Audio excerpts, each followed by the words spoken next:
start our meeting.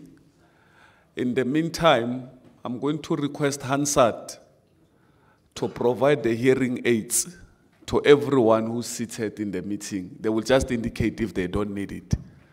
So we don't have to ask. Today we're not meeting with ordinary clientele. We're meeting with serious people today, so we need to show the utmost respect.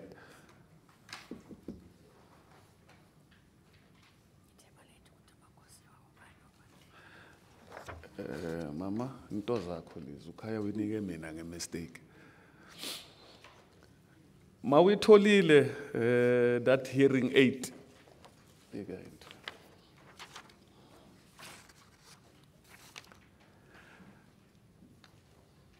Mawitholile the hearing aid. There's a smaller window there. If you press that window and you press until you value number 4, in your ear, you will hear isiZulu and isiNdebele. If you press that window and there's a 2 that appears, you will hear in Afrikaans. And if you press and there's a 3 on the window, it will be Sepedi and Setswana. And if there's number 1 on the window, the only thing you'll hear is English. So if you want Setswana, there must be 3 on the window. If you want isiZulu or isiNdebele, there must be 4 on your window. Tabi, ngicela uzosiza in the meantime before sicala, just help press that thing. Come this side, I'll show you. Kaya, come assist. Just assist there.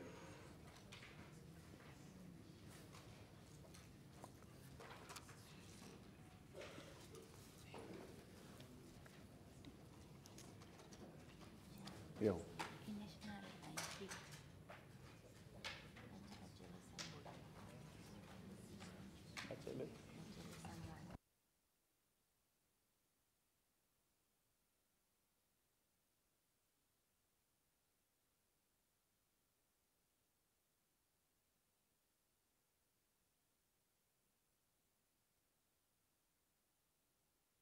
Channel 1 it's English, Channel 3 Sepedi Setswana, Channel 4 isiZulu isiNdebele, Channel 2 it's Afrikaans. 2 is Afrikaans. If you need help, just raise your hand so they can come and assist you with the channels and the volume.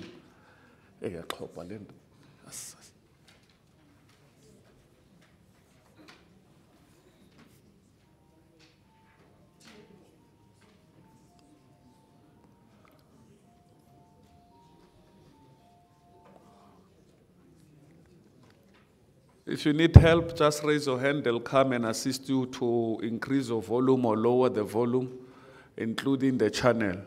Ayingcono thame ngiyabonga. Bengasabone next. Ngiyabonga.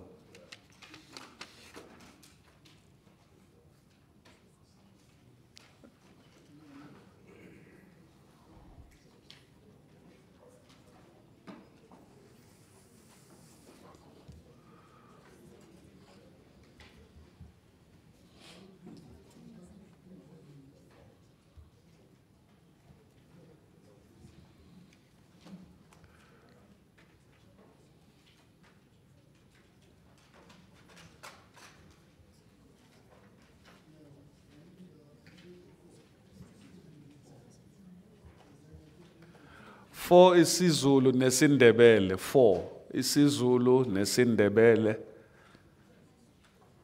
Setswana and Sepedi is 3. Siza la Tabi. Tabsing la. Yeah.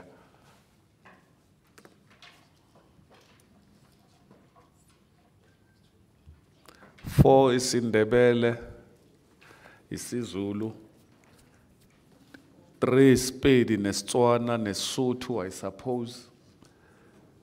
Afrikaans is 2. English is 1. Setswana is 2. Setswana is 3. Setswana and Sepedi is 3. 4 isiZulu, isiNdebele. Next time we'll have iSwati as well.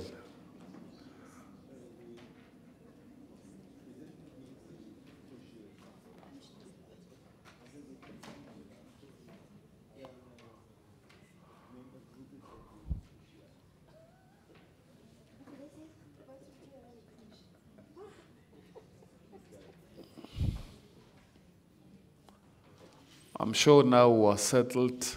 Is there anyone else who still need help? By a show of hand, if you still need help. By a show of hand. Okay. I take it we're fine.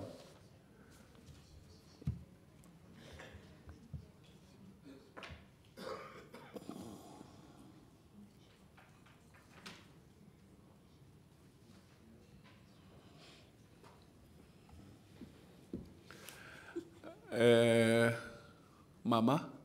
Okay, Tabi, can we get the earpiece to Umala? No, Nai, it's here, it's already here. Channel 4, isiZulu, isiNdebele. Ma, you don't need, are we phone? Oh.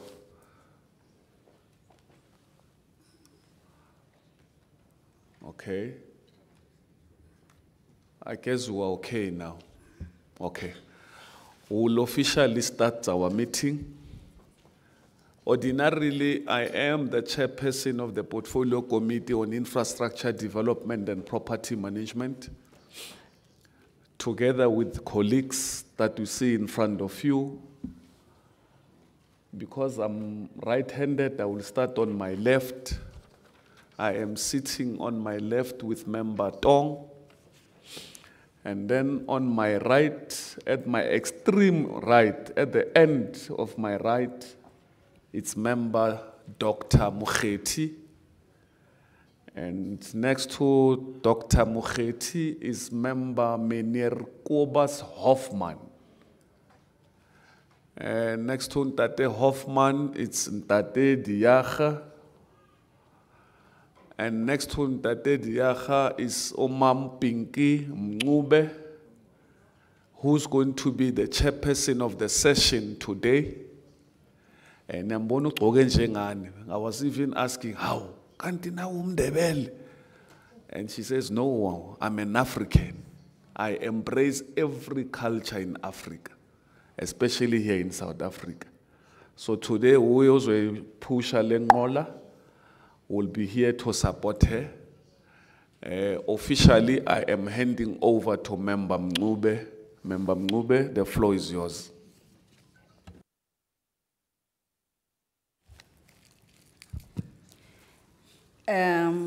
Salocha. Sanbonani.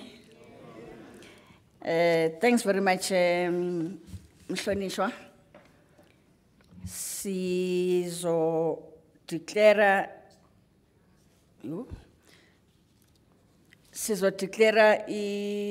iholo lena ukuthi ibe present legislature. I, Honorable Pinky Mncube, the acting chairperson of the Infrastructure Development and Property Management Portfolio Committee in the legislature, hereby declare the Gold Reef Theme Park Hotel as the precinct of the Gauteng Provincial Legislature on the 9th of June, 2023. This is in terms of Rule 55, subsection 1 and 2 of the standing rules of the Gauteng Provincial Legislature. Thus, the standing rule of the legislature will apply and govern the engagements of the day. I thank you. So, sekuse parliamente ke la. Abo order bazo apply. Sinyazi namhlanje sihlangane namakhosi.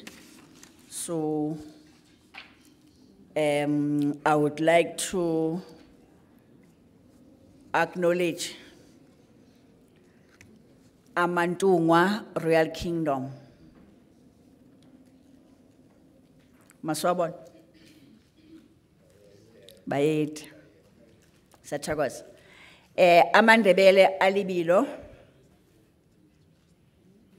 Siyathokoza. AmaNdebele osokhulumi traditional. Siyathokoza. AmaNdebele anzuza Mabhoko Nkosi uAlfred Skhosana. Bayet. Siyabonga.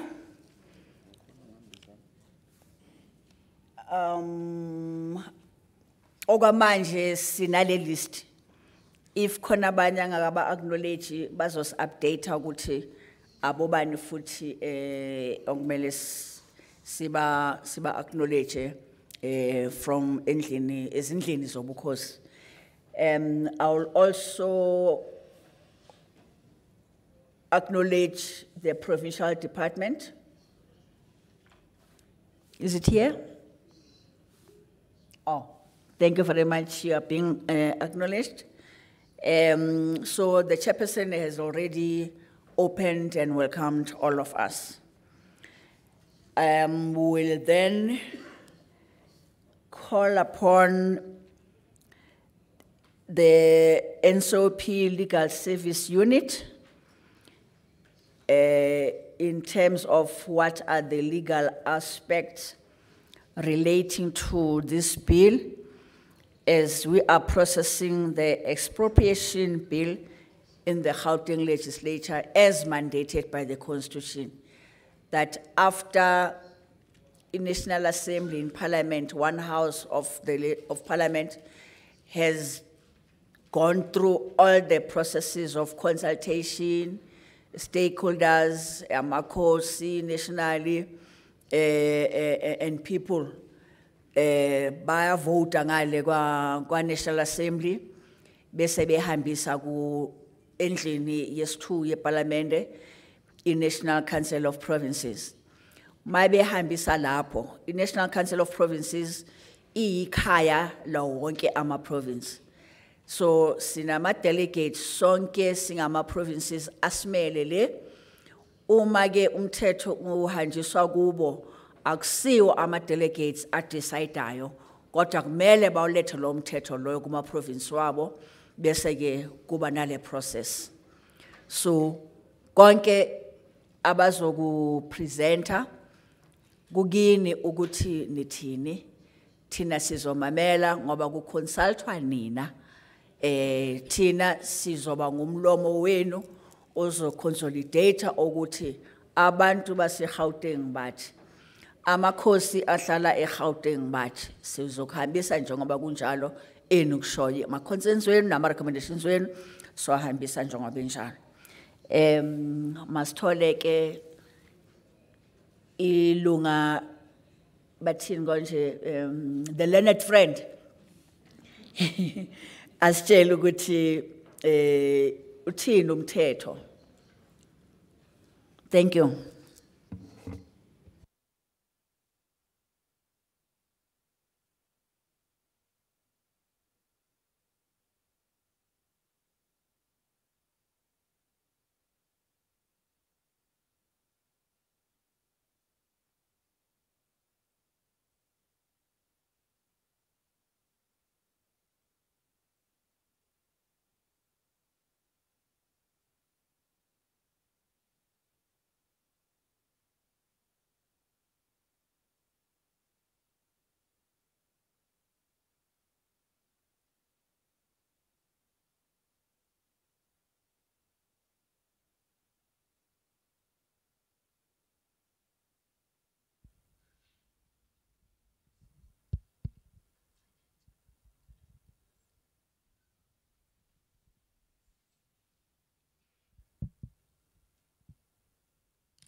Hello, testing. Good morning, Good morning, Chairperson, Acting Chairperson, and honorable members. And good morning to all our esteemed traditional leaders who have graced us with their presence this morning, and fellow colleagues. My name is Winnie Ngubane Sambo. I am a legal advisor within the legal NCOP and Legal Services Unit. And what I'm about to present to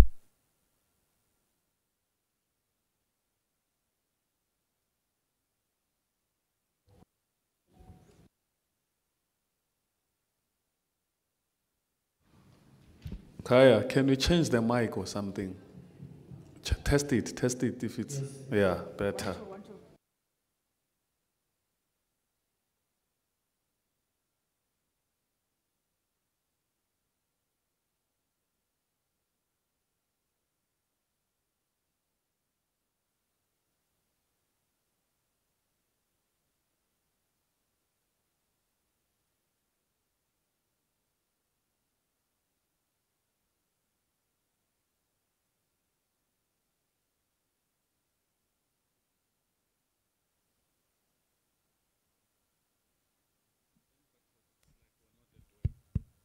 Hello? I can't. It's your voice. Can you hear me? Yeah, it's your voice. Right. Can you get a cup of coffee or hot milk? Water. Can you? Yeah, please. Cup of hot water. Something is wrong with the voice box. I was worried. You see, the gentleman who owns the sound is even say, phew. Right, Mzala, don't stress. Right. The batteries are fine, don't worry. She just needs, yeah, no. She still has a morning voice. It's not, where's your work voice? I'm going to bring Yeah, your shop steward voice. Let's use your shop steward All voice. right. Let's try. Can you hear me now? Okay, There you wonderful. Much better. Sorry about that. I'll just try and project my voice a bit more. So I was saying that what I'm about to present to you is a very important presentation regarding the process that unfolds when we are processing the expropriation bill or any other Section 76 bill in the Gauteng Provincial Legislature. Now, I'll tell you why this is important, because a lot of stakeholders don't know exactly what goes on in the legislature when we are dealing with these bills.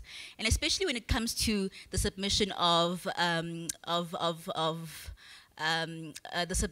their written or oral representations. Thank you, Papa.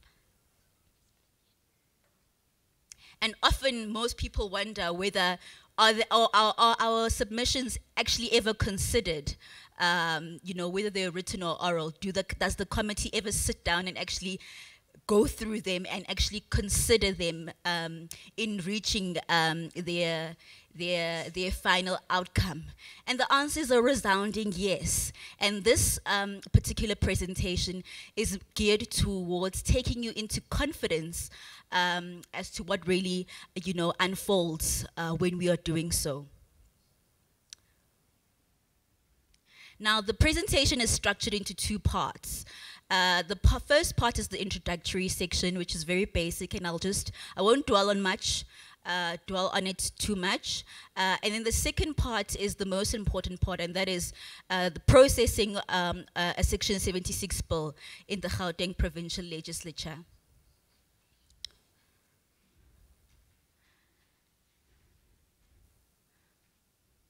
Now, the introductory section, I think that a lot of the information contained in the slide is already common cause to most stakeholders. And what it basically seeks to outline is what is the legislature and what is its functions, and where does it actually fit in the three spheres of government. So briefly, we'll just highlight that, it's one of the three arms of state and it coexists with other arms. Example, the executive and the judiciary. Within the doctrine of separation of powers, it derives its mandate of oversight, lawmaking and public participation, cooperative governance from the Constitution. And in carrying out its work, the legislature ensures adherence to the Constitution. We also have internal standing rules of the legislature. as well as all other relevant laws of the Republic. So that's in a nutshell what we really just wanted to highlight in that slide. We also wanted to highlight in the next slide the lawmaking powers of the Gauteng Provincial Legislature, and those are sourced in section 104 of the Constitution, which confers legislative authority on all provincial legislatures, including the Gauteng Provincial Legislature. And we also wanted to highlight section 1141 of the Constitution, which empowers the legislature in exercising its legislative powers to, consider, pass, amend, or reject any bill before the legislature, and or initiate or prepare legislation except nominee bills. So that is where we get the authority to actually even be here and consider this very important piece of legislation. So we just wanted to highlight those two provisions in the Constitution. Another section that we just wanted to also highlight is really what is a bill? And we just wanted to highlight that it's a proposed legislation in draft form, which is under consideration by a legislature. So this piece of legislation that is before you, it's still in its draft form. It has not been adopted yet, and that is why we are here asking for your input, so that your inputs can perhaps influence the final outcome of this important piece of legislation when it does become an act, if it does become an act. And some of the bills that you might come across, you'll have your Section 74 bills, and those are bills that seek to amend the Constitution. And then you have ordinary bills not affecting provinces. Those are your Section 75 bills. And then you have your Section 76 bills. Now, these are the most important ones for this particular purpose, for this particular session, because the expropriation bill falls exactly within this category of bills, Section 76 bills. And these are ordinary bills affecting provinces, and that is why this particular bill is before us.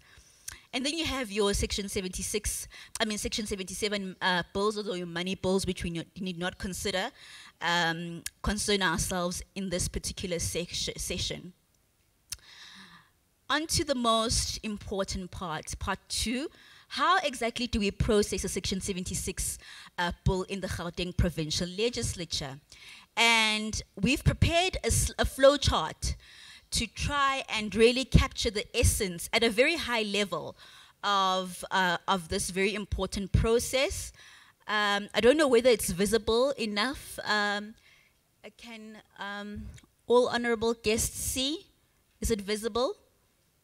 Okay, wonderful. So we start with the NCOP, that's the National Council of Provinces. That's the house in Parliament that looks after the interests of all provinces in South Africa, all 9 of them. So the NCOP, in short, informally refers the bill to the provincial legislatures, and this is before the bill has been introduced or tabled in that house. So the purpose of this particular first step is just to alert all 9 provinces that, hey, there is this bill in the pipeline. Excuse me. You might want to start reading up on it, because it will come to you eventually for processing. So it's just for information purposes, really. And when that happens, and the NCOP informally refers a bill to the provincial legislatures, the speaker of each legislature also informally refers the bill to the relevant committee and relevant MEC for information and planning purposes. Now, the relevant committee which the speaker would have referred this particular bill to is the one that is before you right now.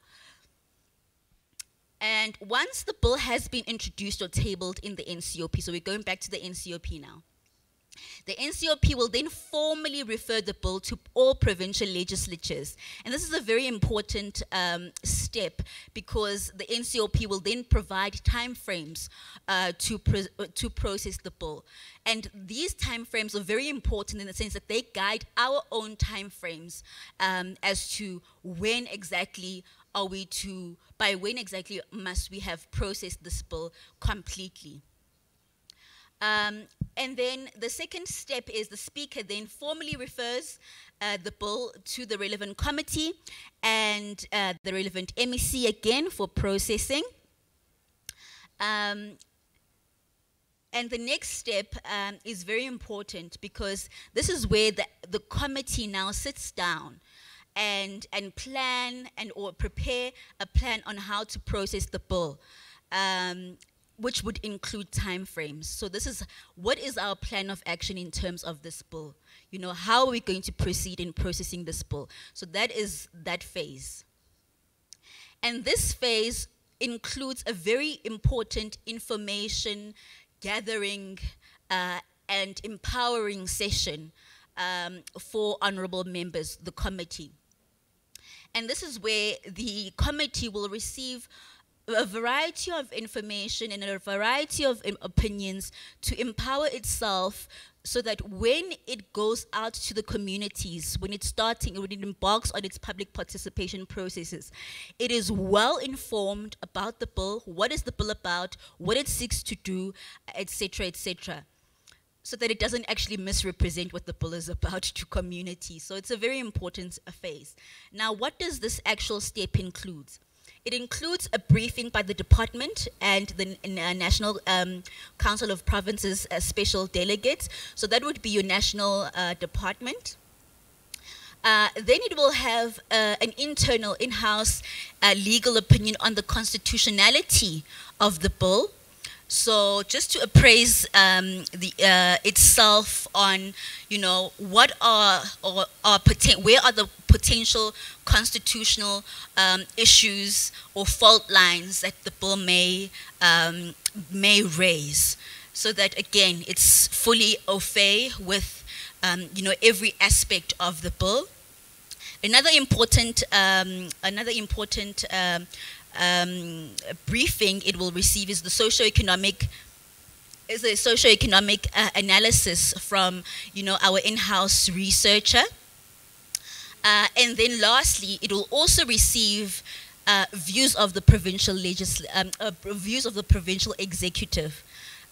So what does the provincial executive view, or how does the provincial executive view the bill? Is it constitutional? Is it implementable, etc.? So that is the information gathering stage, or empowering empowering phase for honorable members of the committee. The next phase is very important, and that is why it's highlighted in blue.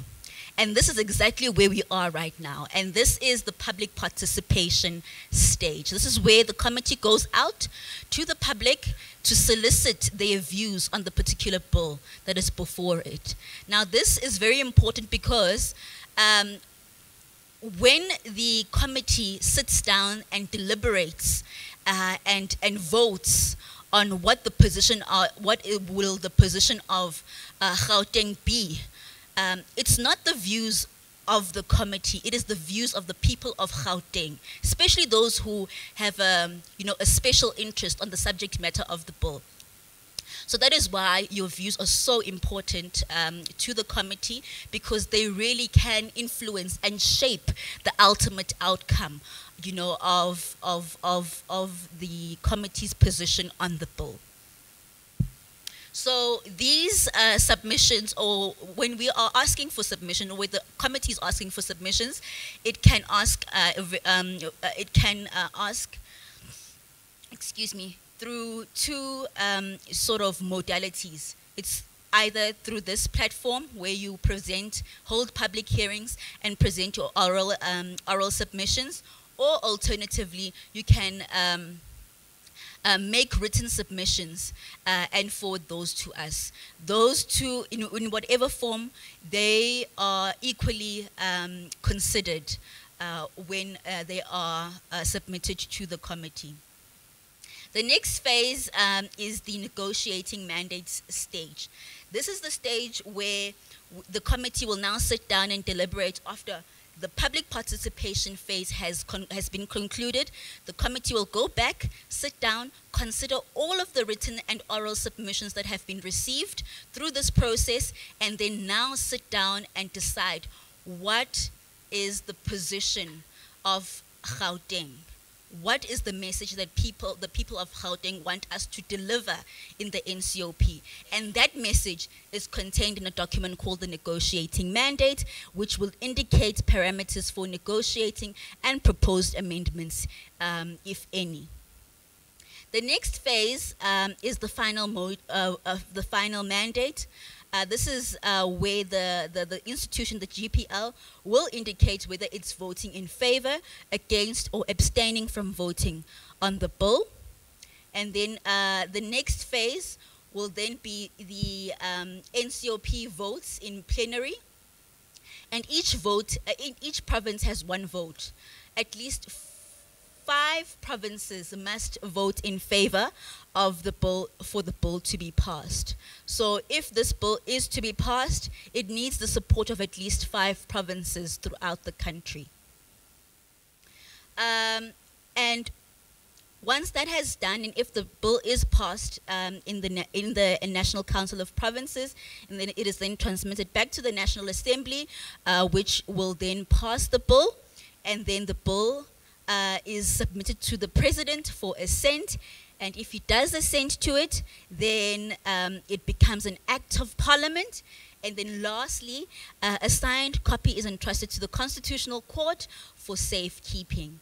So that, in a nutshell, is a very high-level overview of what the process entails. It's obviously a bit more involved than that, but just to give you an idea of what do we mean when we say we are busy processing a bill in the Gauteng Provincial Legislature. That is the end of my presentation, honorable members and esteemed guests. Thank you very much for lending me your ear.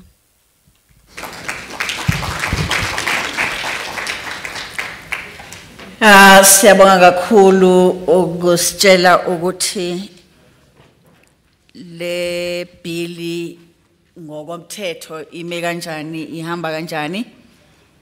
I know that ngisase member ye Human Settlement and Quarter ukuthi bekunezingxaki nyana ngale emakhosini. Iswane engafuni kunikeza like ama services because kunezinye izinto okumele zenzeke kanjani. I'm not sure whether clinic le yakhiwa isivuliwe yini, besiloku siya siyobheka sithola ukuthi hayibo abantu boze bayivandalize la clinic. Kodwa ke asikho lapho. Sengisho nje ukuthi because abanye bathi nisibiza nje nisibizela ukuthi nizothika nje. It's not about that. We've been following also ukuthi kusombululeke i-problem enanayo azange ngikhona ukuthi ngiyazi ukuthi kwakumele kuba no masipala and then benathi as a province mhlambe la problem isaqhubeka umhlaba ngazi kuphi but ke asikho lapho namhlanje.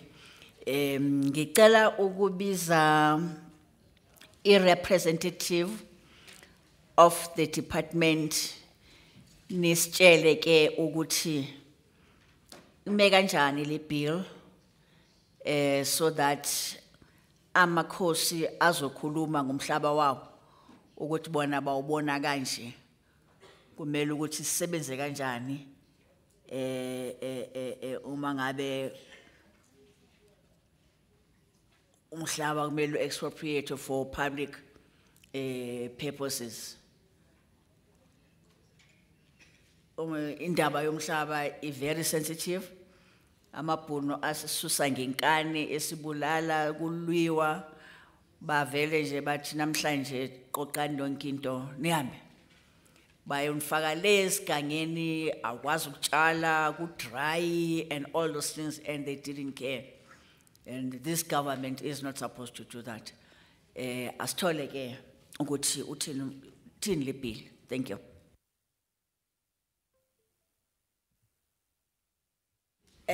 Angitshelwanga ukuthi ubani uzosintroduce ke ukhaya zange angitshela ukuthi ubani lo ozo presenter from the department yase province. Thank you.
Basazama ke ukuxhumanisa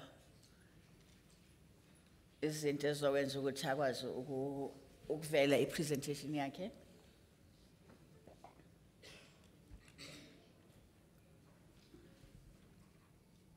Good morning, Molweni Dumela. I am Cornelia Notlaka. Don't think uyezwakala azwakala ukuthi kune mic la ukhuluma khona.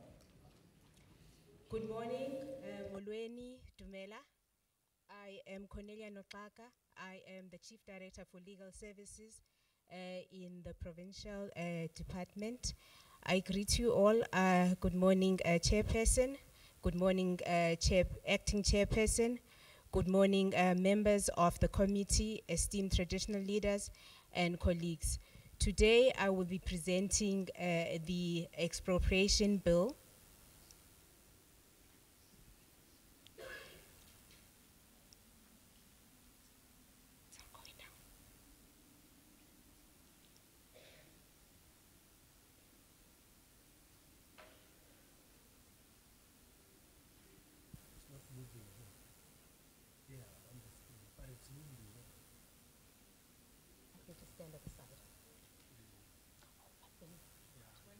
Thina njengothisha besitshelwa ukuthi ufika an hour before iclass yoqala uzotesta zonke lezi zinto lezi ubone ukuthi masoqala ufundisa akho kati akho nyoka presentation yakho ama learning aids and teaching aids akhona yini so akwenzekanga ke la yiwo lokusichithelwa isikhathi. Siyaxolisa ngengxakangxakana esinazo. They will assist me. I will just stand. Siyaxolisa ngengxakangxakana esinazo. They will try and assist me. They will maneuver the side, and I will then just speak to the bill. Sorry.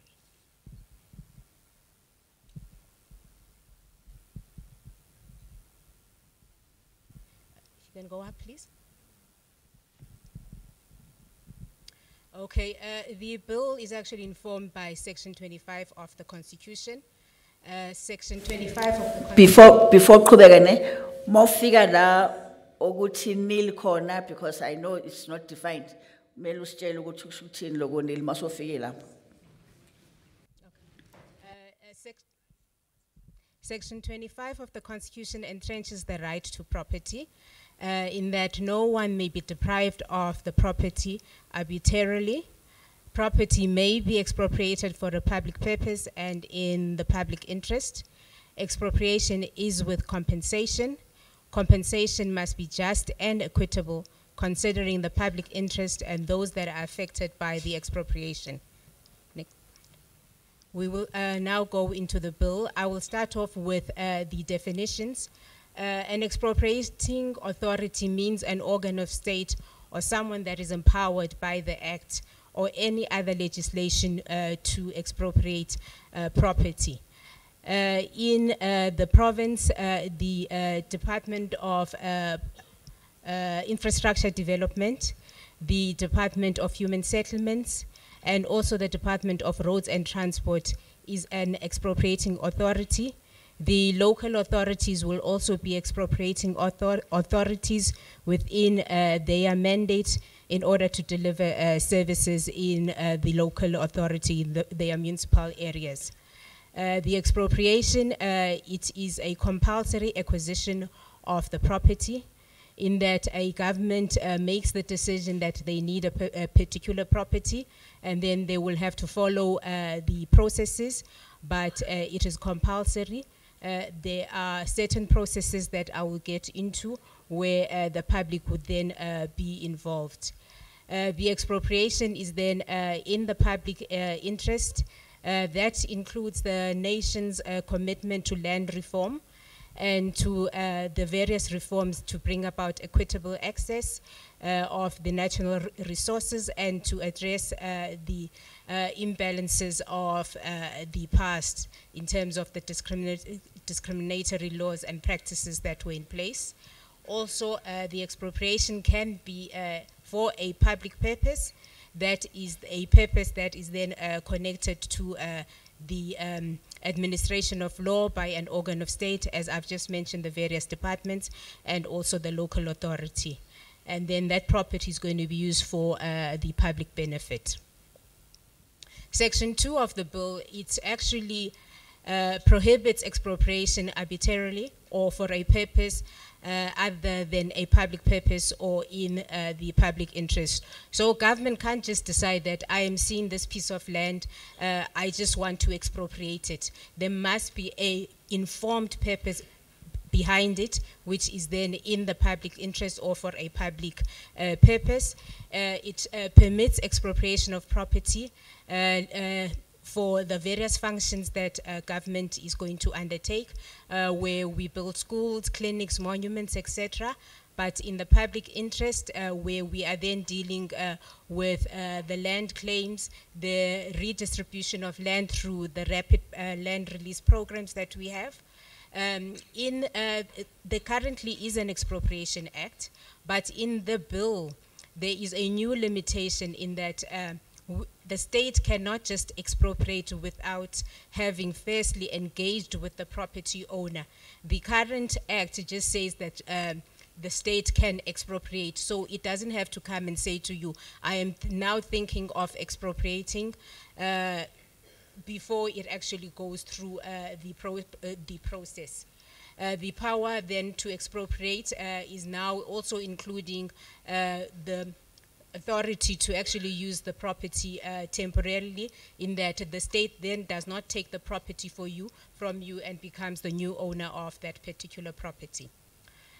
What Section 5 is basically saying is that government cannot just wake up today and say, I want your property. There are various stages, and there is information that the government must actually do before it gets there. They must do a thorough investigation and information gathering, and then prior to the expropriation, they must consider various factors, which include making sure that the property that they are looking at, it is suitable for the purposes for which they require. Who is the registered owner? Are there any other people who have unregistered rights to the property? Any effects that are relevant to the calculation of the amount of compensation, which would then be in line with Section 12. And then they must then make an offer which is just and equitable for each person that is then affected, because we've just mentioned that there can be a registered owner and there are people that can have unregistered rights. Therefore, you must assess who is then entitled to some form of compensation. Section 5 then is saying that the state needs to make sure that it has people with the necessary skills of expertise, and the state can then allow somebody to enter the property, being the necessary workers. They come with their equipment, their vehicles at reasonable times. However, because you are the owner of the land, you can't just see somebody already walking about in your property. You can't just see someone walking around in your property. The people must actually come through and get the necessary consent from you to be on your property. Sorry.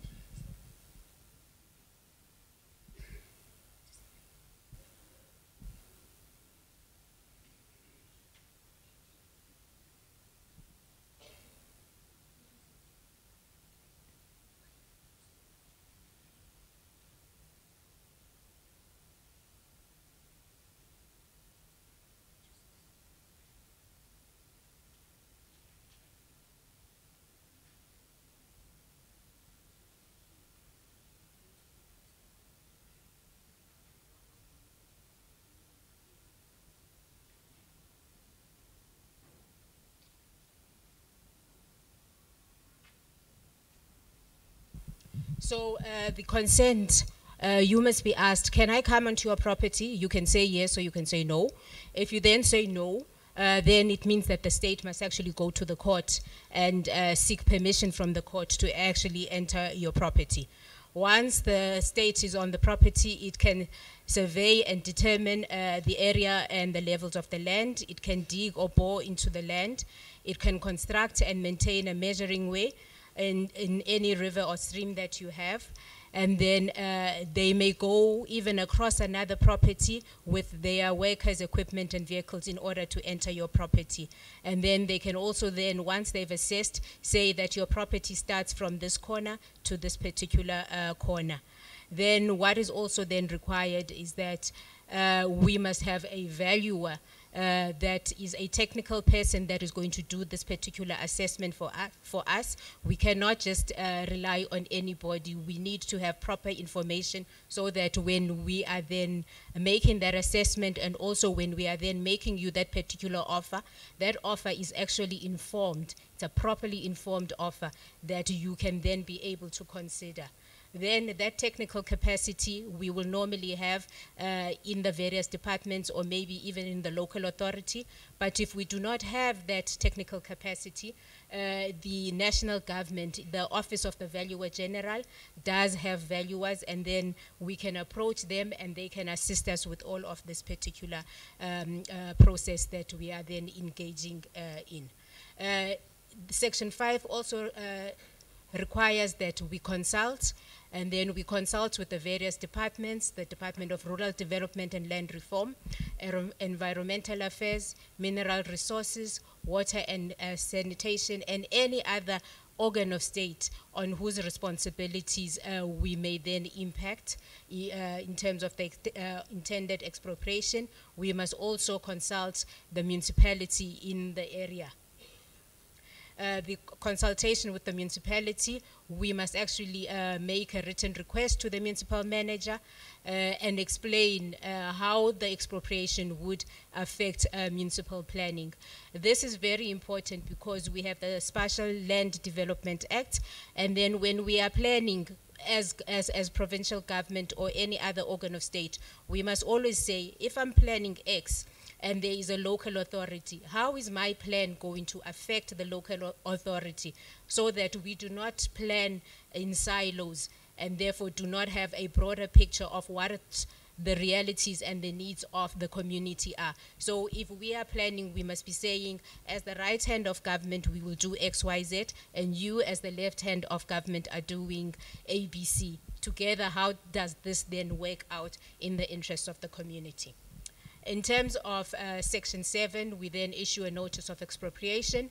That notice of expropriation is then served upon the owner of the land. We are also mindful that in various areas, people have bonds with the banks.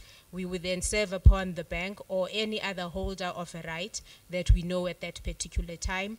We then also publish that notice of intention to expropriate by inviting anybody that is affected by the expropriation to lodge with the expropriating authority within 30 days of the publication. They can then lodge and indicate what their attitude is towards that particular expropriation, and then an offer of compensation which the expropriating authority considers just and equitable, and together with the explanation of on how we arrived at that particular amount. This is why it's very important that we have valuers that do the assessment for us. Next slide. We will then also deliver a copy of the notice when expropriating the land to the Director General for Rural Development and Land Reform, Environmental Affairs, Mineral Resources, Water and Sanitation, the accounting authority of any other government department that may be impacted, and the municipality. Section 8 is saying that once we then have done all of these various steps and given you the notice, and then we come to a decision that we are now going to proceed and we are going to expropriate this particular property, we then will give you the notice of expropriation. We will also then serve it upon the bank or any other mortgage bond holder. If there was someone that was purchasing that property, we then will also serve on the purchaser of the property. If there was a builder that has a builder's lien, that is the right to retain the property because they have not been paid for the services that they have rendered, we would also serve upon them. It is then very important that government, through their investigation, subsequently complies strictly with this particular requirement. In terms of Section 9, the vesting and possession of the expropriated property, the effect is that once we have then given you this notice of expropriation, is that the property will then be vested, that is owned by the state. Then all registered rights that are to the property will then be owned by the particular state. You will no longer be the owner of the property. Where we have then taken a right to use the property temporarily, that is where the state has no intention of becoming the owner of that property, then the state will then have a right to that particular property during the duration, with the exception that a mortgage, the property then which is then subject to a mortgage bond, the rights of the bondholder are then also then respected. However, the ownership of the property would have then passed to government from the date of the actual expropriation, and not before we have actually done that expropriation. How we then determine the compensation. This is Section 12. Section 12.1 is saying the amount of compensation must be just and equitable.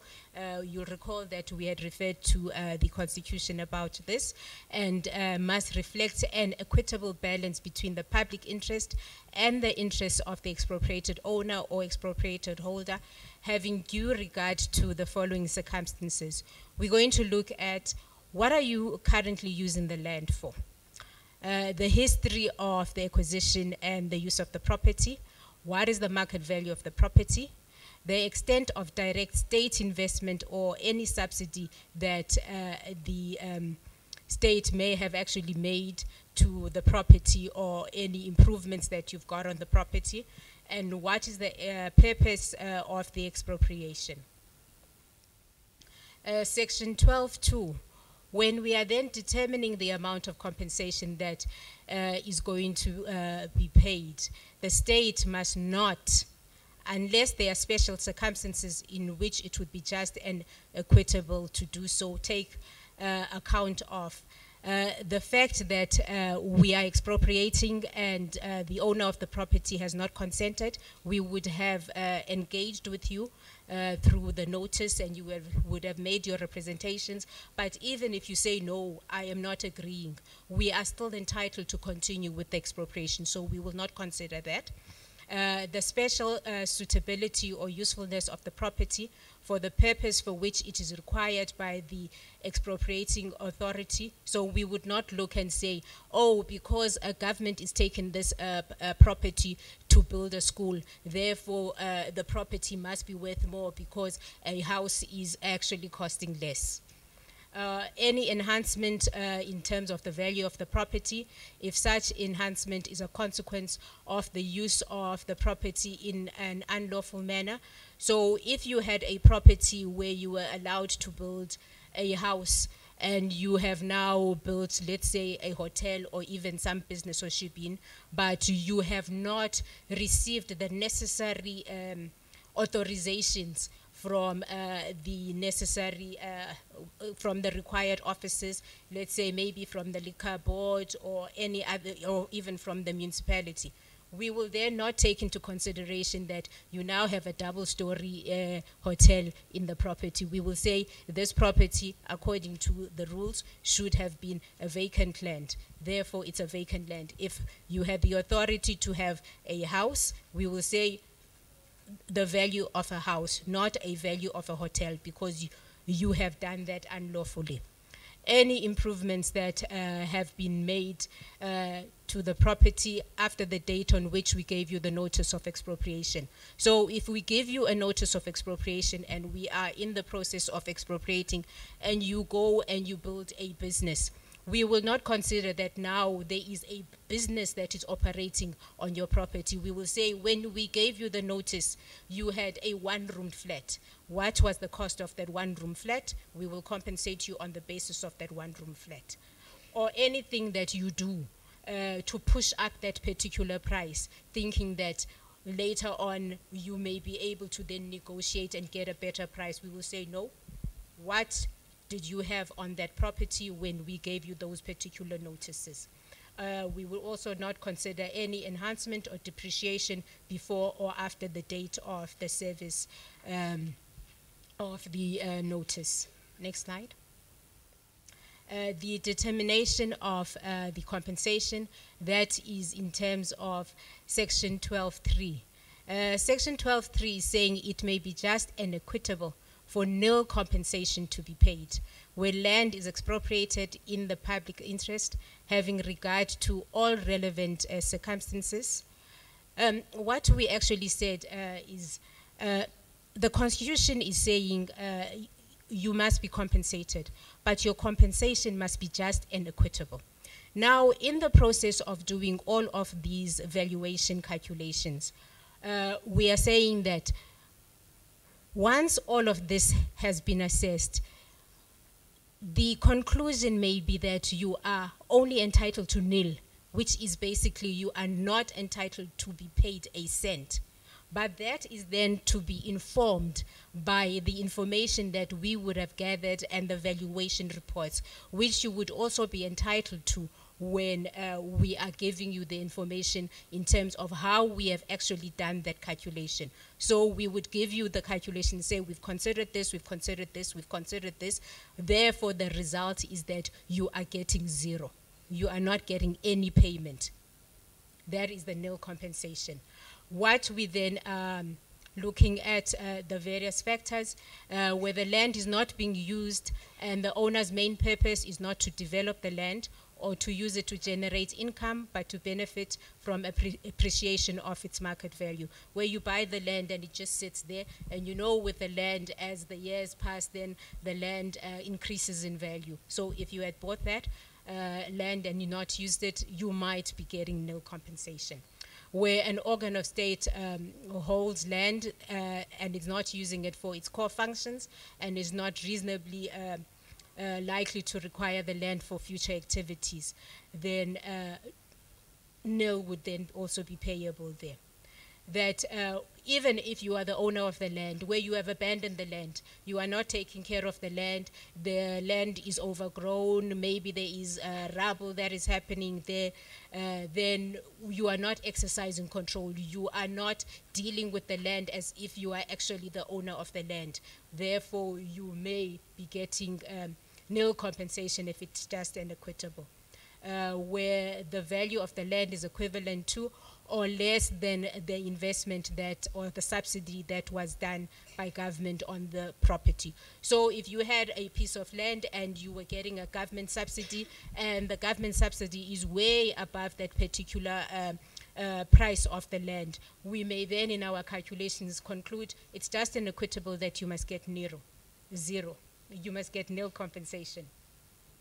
When we also consider the nature or the condition of the property and it poses health or safety to the persons or any other properties around, there are properties that we all know are abandoned, and you see the properties are full of criminals. They are residing there. Therefore, when we then expropriate that land, we will then do a determination whether you are then entitled to nil compensation. So when we are determining compensation, if the parties do not agree, then the court or an arbiter can then determine compensation.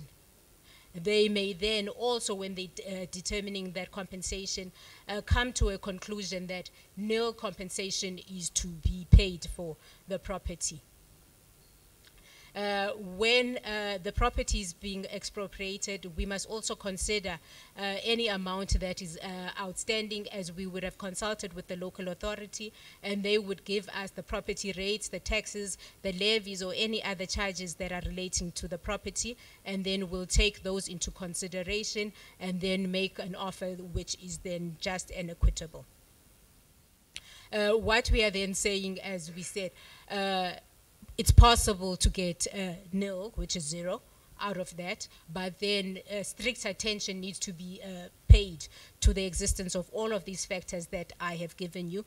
And then if your land is being expropriated, we would be giving you reasons why we have come to the conclusion that you are then paid nil. Section 17, the state is also then responsible to pay any outstanding municipal property rates, the taxes and other charges out of the compensation amount. So once we have determined, let's say that you are going to get 50,000 rands for that piece of property, and then we say, what is owed to the local authority, which would be the information that the local authority has given to us, and then we would say the 50,000 less the 10,000 that is owed to the local authority, therefore you are getting 40,000.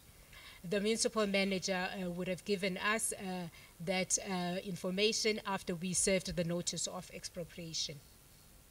Next slide. We would also give you the information that the municipal manager has given us. So if for whatever reason you are disputing, maybe you say, but I've paid, here's the proof, therefore you'll be able to engage accordingly. So you would know exactly what information and the basis upon which we are making that particular determination of what is owed to the local authority. Section 18 is saying we can deposit the compensation money with the master of the High Court. We can do that if we are not able to determine who exactly must be paid. Maybe the address of the people is not readily ascertainable, or we have written to the owner of the land and said, give us your electronic details, your bank details, so we can do an electronic transfer, and you are not giving us that information within 20 days, therefore we can make the payment to the master. And then if we have tried and we've not been successful in determining to who that payment should be done, or maybe where there is a dispute or doubt upon who really should be getting this particular compensation, or maybe there's an interdict on that particular piece of land, therefore we make that payment to the Master of the High Court. And once government has made that payment to the Master of the High Court, then government no longer owes, because the money is sitting with the Master of the High Court. So if you are the owner or the holder or a party that is entitled to payment, and you are then saying, where is my payment? We will say the payment is sitting with the Master of the High Court. You can then go and access that particular payment from the Master of the High Court. Section 19 deals with the mediation and determination by the court. Government has actually said that we should not be litigating with the citizens. It is not the business of government to be fighting its citizens. So if we are not fighting citizens, we then use alternative dispute resolution mechanisms. That is then mediation. Then if the expropriating authority and a owner do not agree on the amount of compensation, they may then attempt to settle it. They may then attempt to settle it through mediation, which must be initiated and finalized without undue delay by either party. If the expropriating authority and disputing party do not settle by agreement or mediation, then they have 180 days from the notice of expropriation to institute legal proceedings. They can go to any competent court, and the court will then determine what is just and equitable in terms of what is to be paid. The disputing party, which is the owner of the land, they do not need to actually go to court themselves. They can come to government and say to government, government, institute the legal proceedings. So government, take the matter to court yourself, and then we will then refer the matter to court. And then we are looking at the various time frames that are stipulated by the bill, which is the 90 days and the 180 days, but those can then be extended by the court if it is in the interest of justice to do so. Now, if you come to us and you say, department, go and institute that legal action, it will not change that who must prove what in court. Everything will still remain. If the onus or the burden of proof was upon the department, then the burden of proof will still be on the department.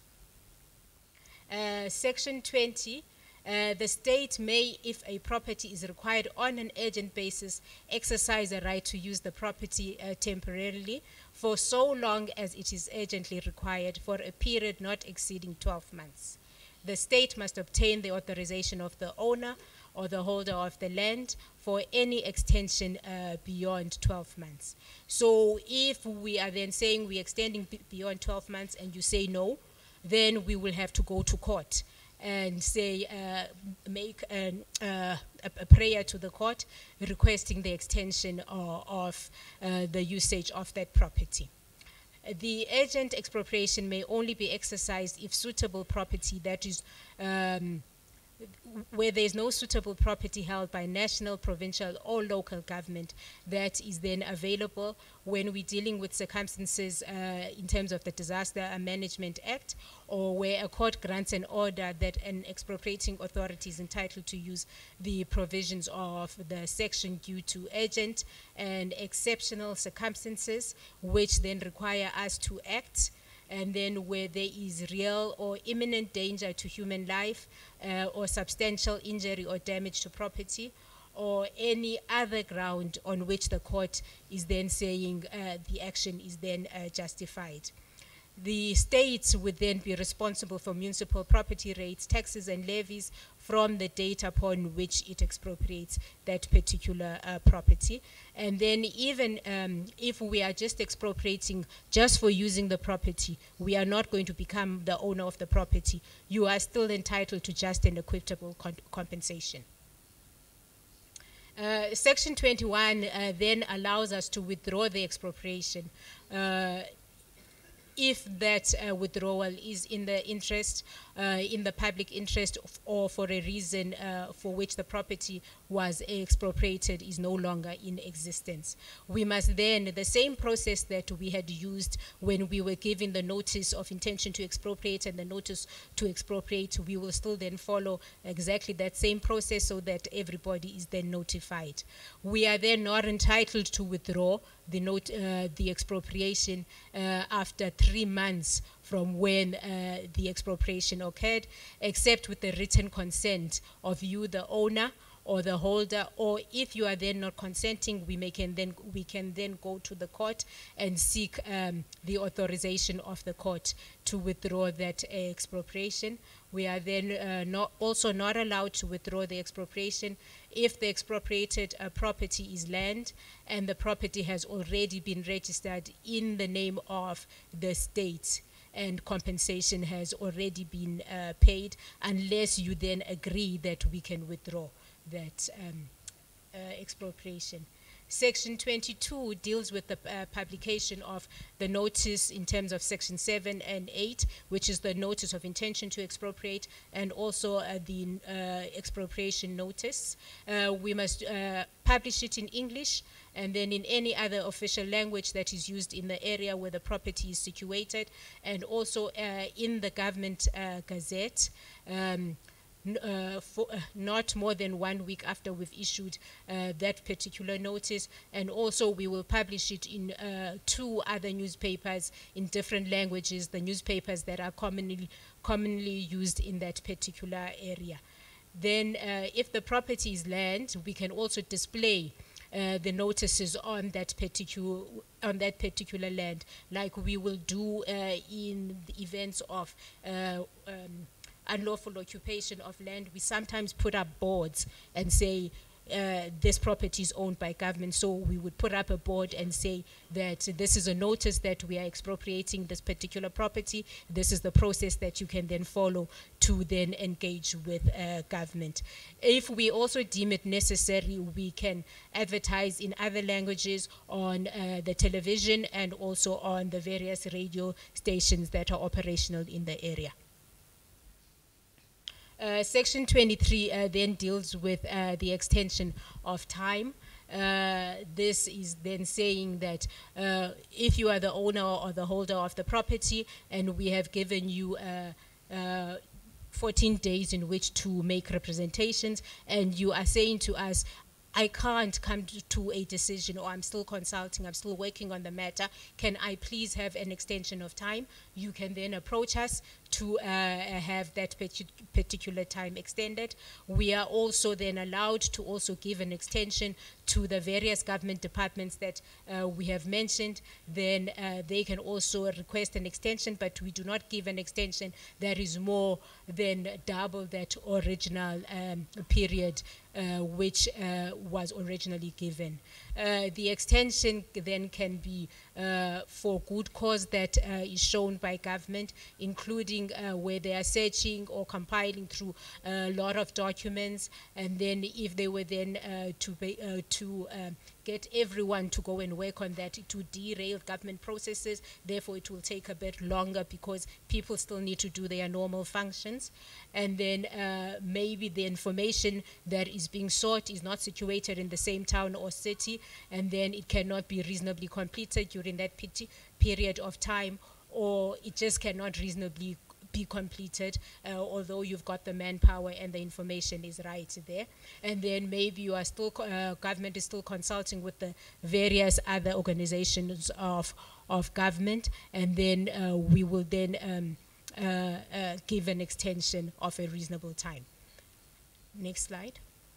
Then what must then happen is that we must notify the requester as soon as reasonably possible, but no later than 20 days after the request, whether we are giving them an extension or we are not. Then it may so happen that us as government that is expropriating, when we then have to come back to you, we then need a further extension of time.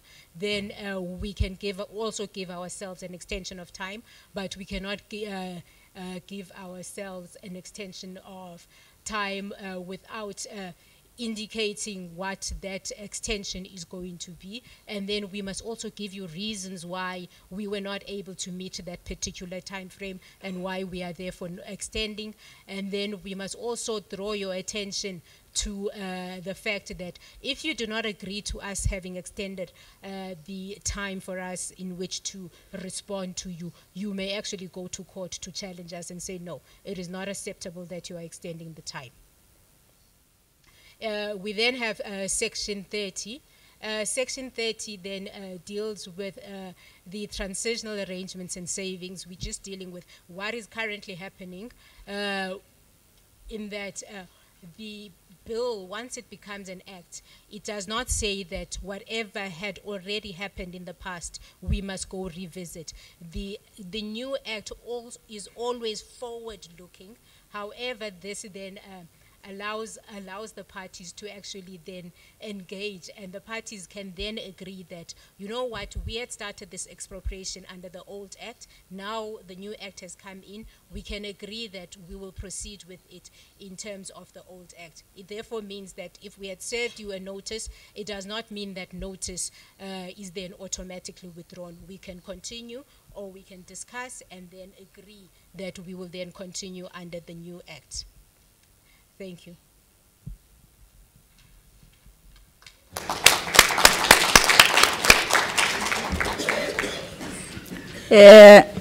Siyabonga kakhulu.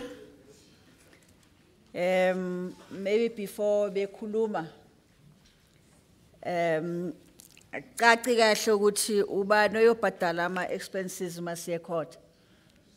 Remember Wapua, taking government to court, it cost a lot. Ubani uzobhadala ama expense. And also indawo yami ise eNquthu, and ngilana angisebenzisi. And then how to inform me ukuthi asikuboni usebenzisa le ndawo, so siya expropriator. I think those are the things that before nginikeza kumakhosi okumele nisho lonto leyo, ngoba ngiyazi ukhona umhlaba wabo la eGauteng, omunye umhlaba uyile eKuteni. So asithole lapho ukuthi lo mhlaba lo yeah, ningitshela kanjani ngegazette, egazette engeke ngiyibone. Thank you, acting chairperson. Okay, who pays the expenses? As we have said, government is not in the business to litigate against its citizens. That's why we have mediation. You are then able to engage with us. Mediation is actually a very good thing to have, because you have somebody that is independent, that makes government sit here together with you, and you work together with the mediator to try and find a resolution.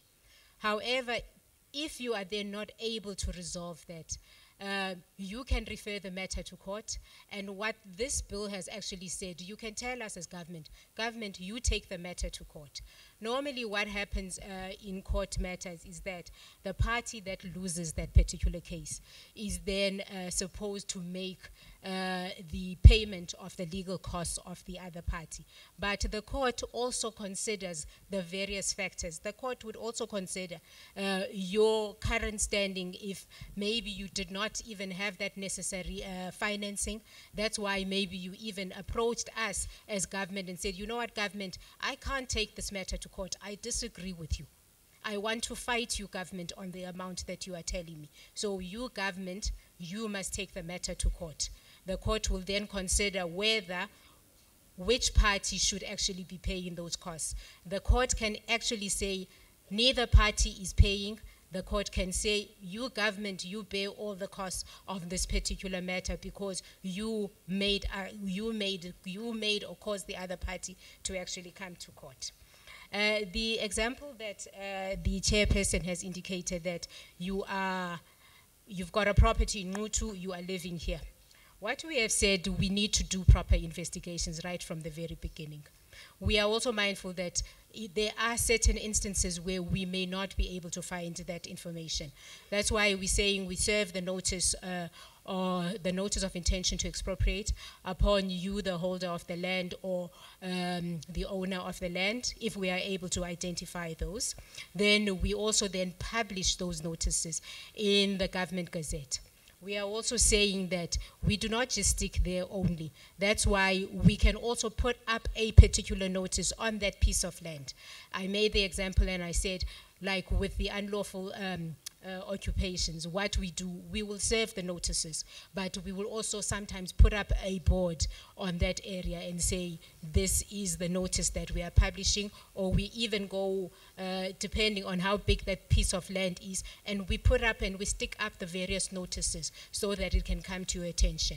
We are also saying that we will use English and we will also use other languages that are predominantly used in that particular area.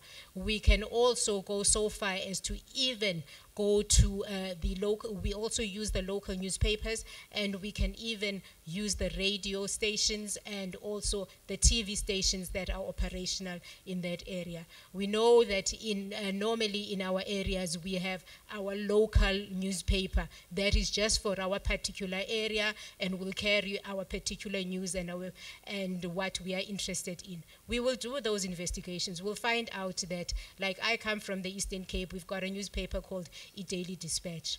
We will put it in the Daily Dispatch. There's also another newspaper called Isolezwe. We will put it there because we know that we have done our investigations. We know what property we're expropriating. We've investigated who the owner is. Then we can't find out. So we will say, how best can we try and communicate this message to you so that it reaches you? Sometimes it may not reach you, it may reach a neighbor, or it may actually even reach somebody that knows you. We will put our best effort to ensure that you do get that information. Thank you. Now, all right, before ngivula, asizwe lapho Leonard Friend.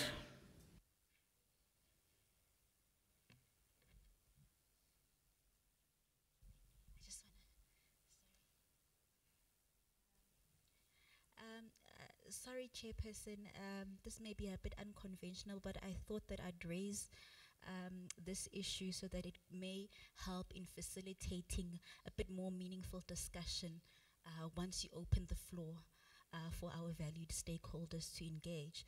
What I wanted to just emphasize, and we've come across this issue in a lot of our public hearings, is the difference between the Restitution of Land Rights Act and this particular bill, that is the expropriation bill.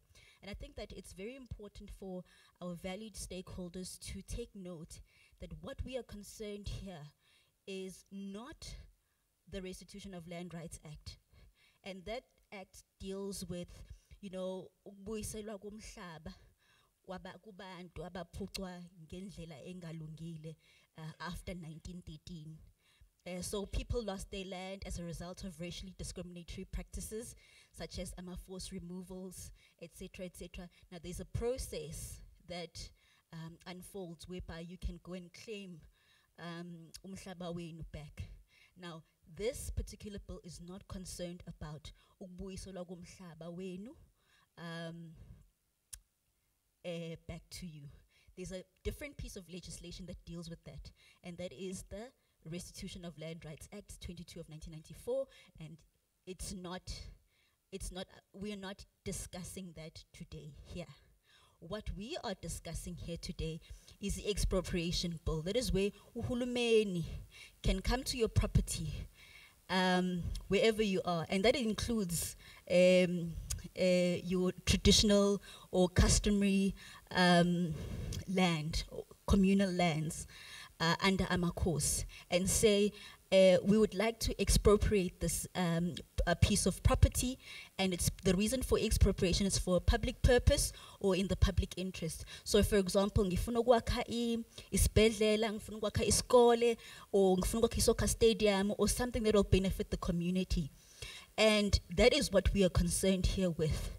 And one of the important aspects which I think we would love to hear our stakeholders on is this issue of potentially not getting any compensation for your property. So umhlaba wenu right now that enubusayo as amakhosi qhamuka uhulumeni athi ngizowuthatha in terms of expropriation, and ngenze ukuthi in terms of clause 12.3, njengoba ucolleague wami uLeonard colleague wami echazile ukuthi it may perhaps fall under those categories which qualify nil compensation. What do you say about that? We'd love to get your views on that because it's a very important aspect of the bill. So I'm not voicing my own opinions. I'm just trying to highlight issues esingathanda ukuthi sizwe ngawo kunina so that khona sokwazi ukuthi sireporte kahle back to ENCOP. Okunye futhi I just wanted to last point. I just wanted to also highlight ukolleague wami ukhulume clause 16 no clause clause 12.3, and that is where if mhlambe property onayo is mortgaged by a bank, so we are khokha every month i-bond yakho. Uhulumeni again can come and say ngiyawuthatha lo mhlaba, and if it so happens that lo mhlaba falls under the categories of clause 12.3, which entitles uhulumeni to say you are receiving nil compensation for this property, what then happens? Perhaps my colleague could also come in. What then happens to that particular mortgage that you owe? Because also now and you still have this debt yase bank. So perhaps no colleague one would also like to perhaps assist in helping my stakeholders to understand that. I'm not putting any view forward, my personal view on it. I'm just raising potential issues that perhaps you might want to pick on. Kona sizozwa ukuthi nina nithini ngalama issues. Mhlambe akhona namanye enwaxoshile during a presentation ya Leonard colleague wami. Thank you very much. Thank you. Sure. Okay. Sesinikeza ke amakhosi. Nizwile ukuthi kuthiwani. Sicela ukuthi ke niphefumule siyazi ukuthi kungenzeka ukuba nizwa okuqala le bill le. So anikho prepared ukuthi mhlambe kungaba khona nalapho nizokhuluma kuqala, and then in terms of ngifuna isikhathi so nikeza isikhathi ukuthi ningabuyele emuva noxoxa kahle le ndaba bese niyabhala phansi ke nisithumelele nge-email. Ngicela izandla.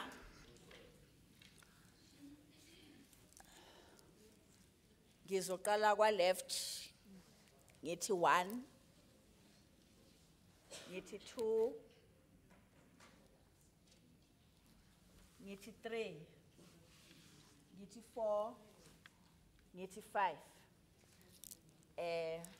Number 1. Uvunyelo ukukhuluma nanoma ngayiphi ilanguage ozoba comfortable ngayo.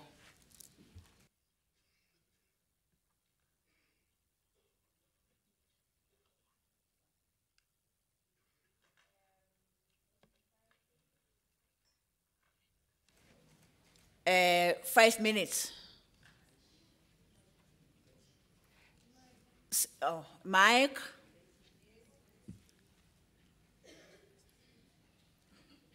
Maureen, Mike. Base bayasicelela.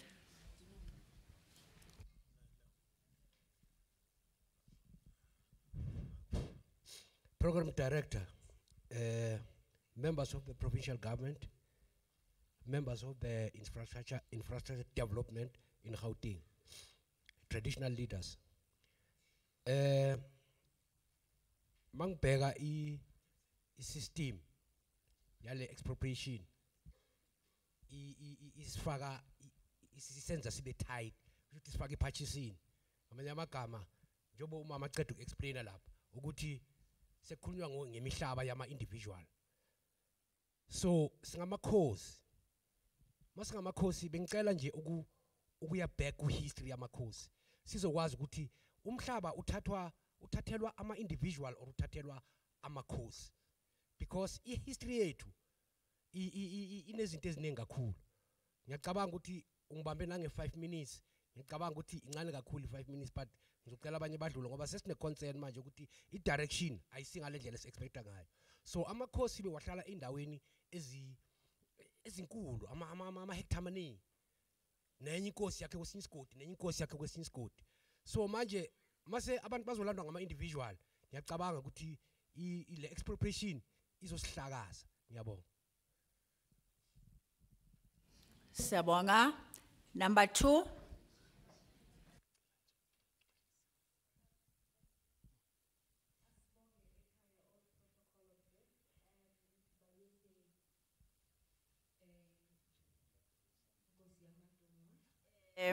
Sicela ukuthi uma ukhuluma uzisho ukuthi ungubani ophuma kuphi.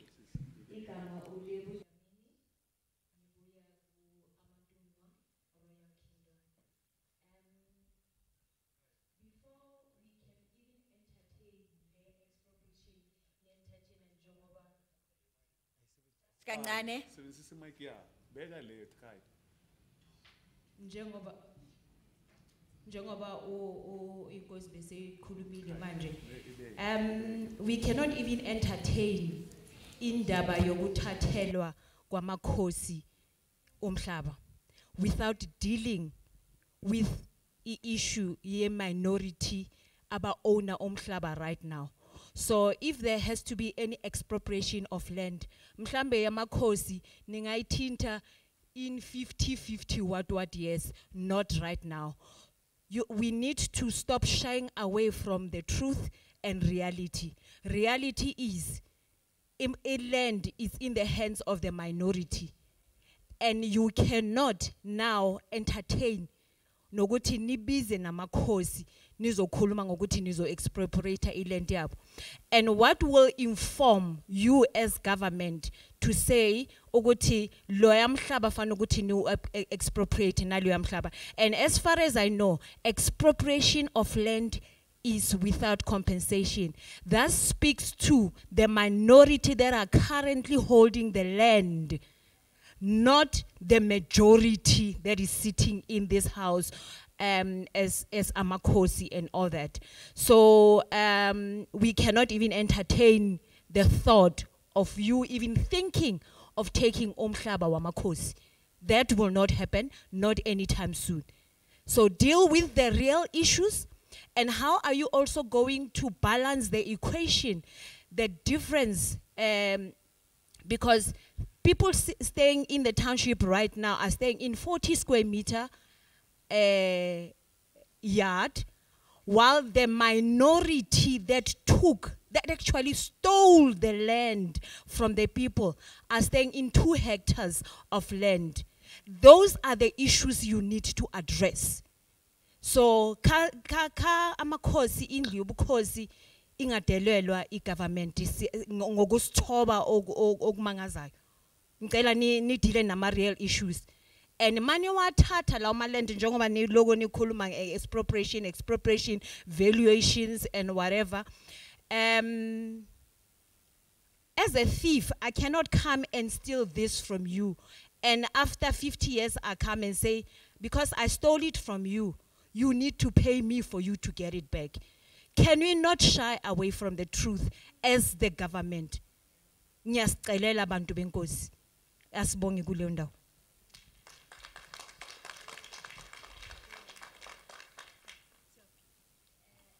By 3.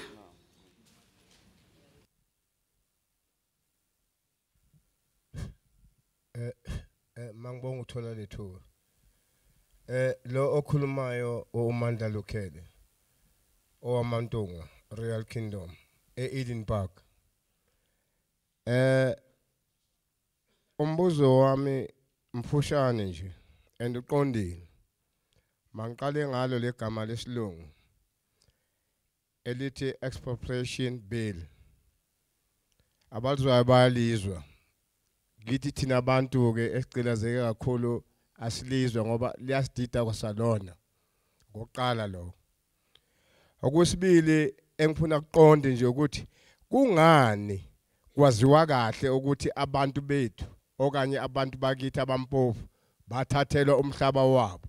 Lokho kuyaziwa, uyathanda awuthandi, ungayenzi ngathi akwaziyo, kuyaziwa kahle. Kungani banganikwa umhlaba wabo abantu bakithi? Kwaziwa kahle ukuthi wathathwa umhlaba wabo.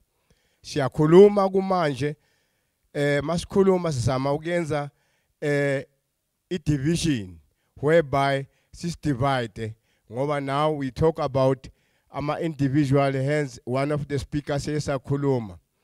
Kanti thina masikhuluma sikhulumela wonke umuntu njengokuthi kuyaziwa ukuthi wonke umuntu wathathelwa umhlaba wabo, specifically thina abantu abansundu. Ngoba ngikhuluma kumanje ayithethwa labo abathathela thina abantu abansundu umhlaba ngodlame bayabaza akhulunywa lutho ngabo akuthiwa muvani nikezeni abantu kuziwa kithi thina abantu esathathelwa ngenkani kuthiwa ukuze uthola umhlaba wakho wena umuntu engawuthatha mangokuthengisela kanjani umbuzo wami lo ngizawuphinde ngibuye kwesibili amen. Siyabonga. Number 4.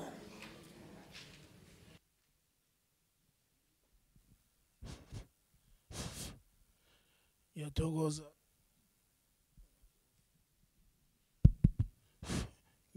ukuthola lethuba ukuthi nami ngibe nelizwi kulo indaba expropriation of land. Igama ngingukhulu Mahlangu ngibuya kusokhulumi Ndebele Nzunza traditional. Umbuzo wami wokuthoma uzokuthi expropriation ngesikhathi kukhulunywa ngendaba le expropriation of land into beyigandelelwa kakhulu bekukhulunywa nge-expropriation of land without compensation, but ngizwile bomthetho ngeningi ekulumeni yabo ngobuningi bebafaka indaba yokubhadala. Manje umbuzo wami ukuthi kubhadalwa bani la? I-minority le yathatha umhlaba ngamandla or ngobutsotsi or kubhadalwa i-majority le yathathelwa umhlaba na? Ngoba as far as I'm concerned angeke ngithi ngilahlekelwe at the same time namele ngithole into yami nokumele ngiyibhadala ngoba mele kubhadale lo othethe into obekungiyami. Omunye umbuzo mhlambe engizoba nawo ukuthi indawo eziningi zibizwa ngokuthi ma-white elephant ngoba abanikazi abekho la eSouth Africa. Abanye 94 after i-government ye-ANC take over, abanye laba bebakhona bebaphethe ngalesa sikhathi abamhlophe baphuma baya bo-Sweden, Australia, England njalo njalo. Imhlaba omningi is white elephant awunabanikazi, but umhlaba bawubusa nge-remote. Umuntu wase-England akutshele ukuthi umhlaba lo ngwakhe. Into ezinjengalezo awunani ucompensate ini emhlabeni ogcwele utshani ogcwele amatshe ngoba kuna something eyenzakalayo. Mhlambe bengaba into ezwakala ukuthi mhlambe uthola umhlaba mhlambe kunefirm eyenzekayo lapho icompany ethize esebenzayo. Ngokwami bengicabanga ukuthi mhlambe mangabe kunomhlaba ofana naloyo la ophethwe umuntu ongekho or wawuthatha ngenkani ngaphambilini kube mhlambe labantu laba abantsundu babe nama shares kulo mhlaba loyo ukuthi nabo bahlomule ngendlela eright. Mhlambe ogcina umbuzo engizowubuza ngizwe bakhuluma ngendaba yokuthi njengoba sinama province ay9 kuzoba kumele ukuze lo mthetho uphase yomele kube nama province ay5 mhlambe avuma ngokuthi ngelethu siyawuphasisa lo mthetho. Manje umbuzo wami ukuthi if i-province inkulu kangaka uyokhethwa njani umuntu oyi-1 ozovota ngoba bathi kubele kuvote umuntu oyi-1? Ngiyabonga. Siyabonga. Number 5.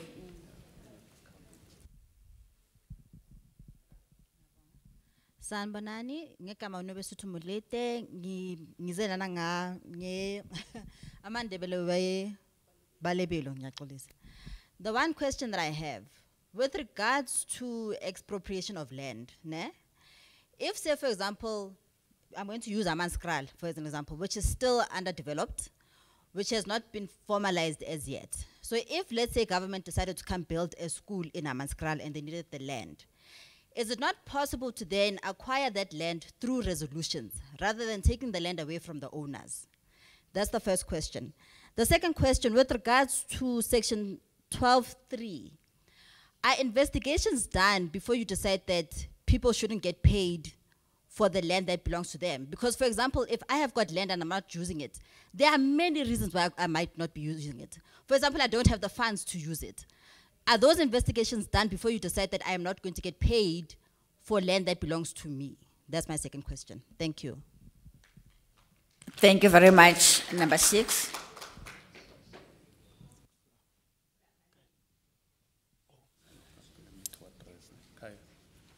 Before. Yeah, Sanbon. Ningakwati. Ehlisani imimoya, ningakwati. Niyenza umsebenzi wethu ube very, very difficult. The first 5 speakers, you are making our work very difficult. Remember, Tina, as this committee, including the presentation that you receive from legal and the department, is to say to you, this is what is before Parliament. Parliament needs to make a decision whether to expropriate or not, right? We're making that presentation to you. The reason we have called you as Amakosi, specifically outside everyone else, the reason we have called you as Amakosi outside everyone else is precisely because we understand the type of responsibility you have. Awufani noma an ordinary person as seated, tina wa ordinary person. Amongst us here, there might be those who are under your leadership. We come to you, we say to you, this is what is before Parliament. What is it that you are saying with the presentation? You supposed to say to us, hambani e Parliament, nibatshele tina as Amakosi, sit 1, 2, 3, 4, on the basis of expropriation. But if you stand up and you ask us questions, we are unable here to provide you with answers. We are just messengers. We have bring information to you to say this is what government is considering at a national level. And the reason we are meeting today, you are the last people that we are consulting. But we felt we can't proceed without having met Amakosi, because we understand the role that you play within the society that you are leading. Give us a mandate. Tell us, what is it that you want to see happening with regards to expropriation of land? Don't ask us questions. We don't have answers, because the decision is not ours. A decision is going to be taken by the National Assembly. Our responsibility is to consolidate everything that you have said and say, Gauteng, this is what they are saying, whether they are for or they are against expropriation of land. But if you ask questions, believe you me, you are making it difficult for us. Because once you stand up and you ask a question, the expectation is someone must provide an answer. We are not in the position to do that. We are simply a messenger.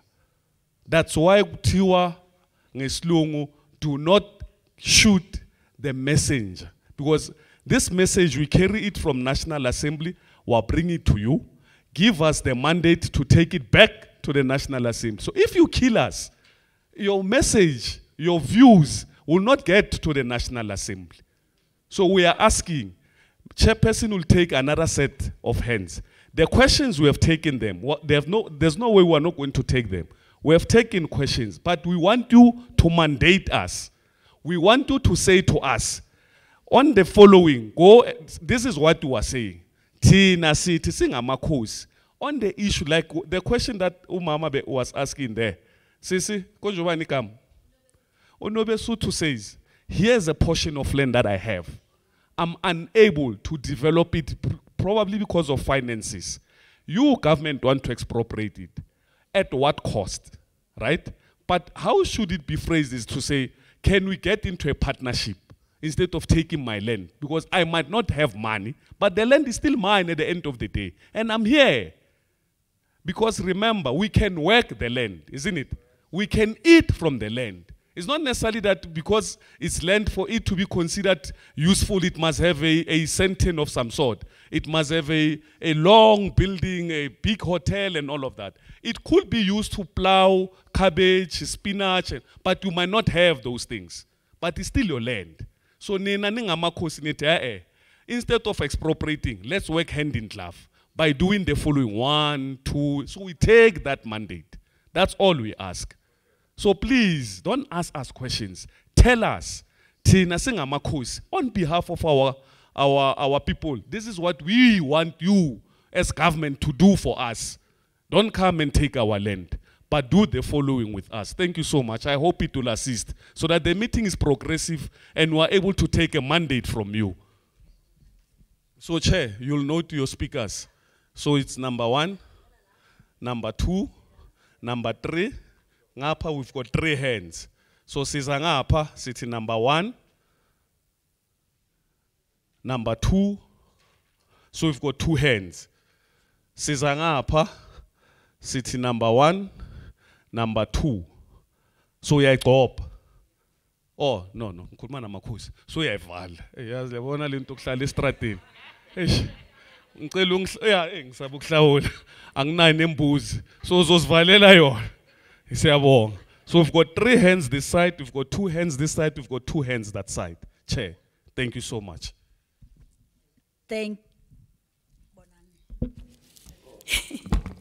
Now, siyabonga, Chairperson. Uma ngabe khona lama questions department eningawaphendula ukuze bathi mabebuyele emuva beyobhala bebe clear ningakwenza lokho asize mama lapho Lotshani indlu yonke abe department bayede ojamile la ngintombi kaSikhosana uThoko Sikhosana ngijanyiswa ukuthi ngithena ngizwa kahle nithe namhlanje anikhulumi nge-restitution of land, of which we went through that thina sa-applya. I've submitted in your department, including the land claim long ago, i-application yethu. Hence, sijama nabo uku-expropriate komhlaba. Ngale ndlela yokuthi thina already kunemihlaba besiayile open land. One application of us yangena e-officeini yaka Honorable Makhura in 2014 Ndabezitha. In 2018, yes, nge-14 February yangena e-officeini. Leyo ikhuluma nge-mega city whereby ama department azohlomula lapho i-Department of Housing, Economics, ngendaba job creation, education kuneyikolo njoba nanizwa uminister akhuluma nge university ekuruleni yilo mega city leyo. And then besi aye eminye imihlaba futhi, that is iVETOC IR 31. Yes, uSikhosana bese sizibhale kahle phansi uNdabezitha uzoyenza ama submission ngoba into eyangiphakamisa isandla ukuthi ngibona akangeni kulento le esikhulumile. So ithi ngihande over kuye uNdabezitha because kunemihlaba ebese siayile empty ngoba i-restitution yethu basese busy ngayo i-process land claim ngisubmithile e-officeini. Bayede Ndabezitha ithi ngihande over kuSikhosana. Bayede akuhandi over ngithi namhlanje kuphethe mina. Kodwa ngimnothile yena. I-direction oqale ngayo umhlangano ubaba njengoba akhala ukuthi sinikeza umsebenzi ubenzima. I-direction oqale ngayo uthe 5 minutes. Ngine document enamaphepha i6 engeke ngize ngikhulume nge5 minutes. That's why sigcina sesibuza. So okwenzakalayo njengoba bengeke ngachaza ukuthi singamakhosi sinama land. Asikhulumi ngeland. Aksi njengoba oshilo baba sinhlangano yobukhosi. Sino farm number 191 IR eNigeria. Esicabanga ukuthi it must be developed as per a submitted proposal in the year 2018. Farm number 131 IR at VETOC to be developed for houses as per traditional leadership plan for communities who are in the waiting list in Ekurhuleni. Farm number 123 IR Kidolt to be developed for the houses also for communities who are on the waiting list in Alberton Housing Office. Farm number 133 IR Rodekral to be developed for houses for as per traditional leadership plan for communities. Farm number 125 IR Dagfontein to be developed as per government plan for houses or of communities. Farm number 172 IR Ritfade to be restored for beekeeping farm, sunflower crops.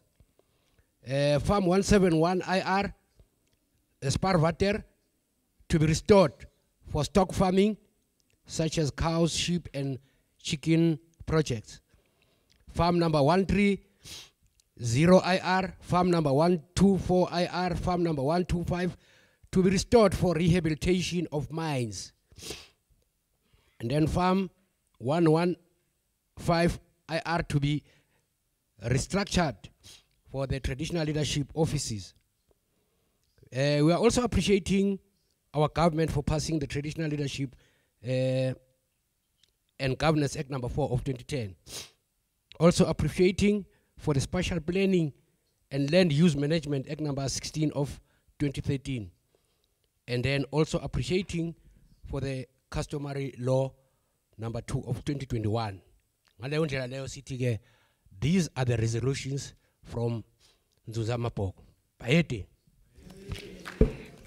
Siyabonga, number 3. Sanibonani. Ubonkosi wakamasemulu umbonani. Ngibuya kunzunza Mapoko Traditional Council. Through chair bengicela ukubuza ngithokoze kuwonke amakhosi akhona. By just a show of hands for amakhosi akhona abana legal documents that are complete that shows ukuthi the land they have, it belongs to them rightfully. Anga phakamisa. All I know ukuthi all those papers, those documents are still under process. Then say I jump a foot manje sesikhuluma nge-expropriation of land. Before singakalungisi sinikeze amakhosi wethu that belongs to them. Can we at least go back, silungise ama documents wabo, rightfully recognize them, then we can come and negotiate expropriation for the land. Thank you. Thank you. Sizala Pambili.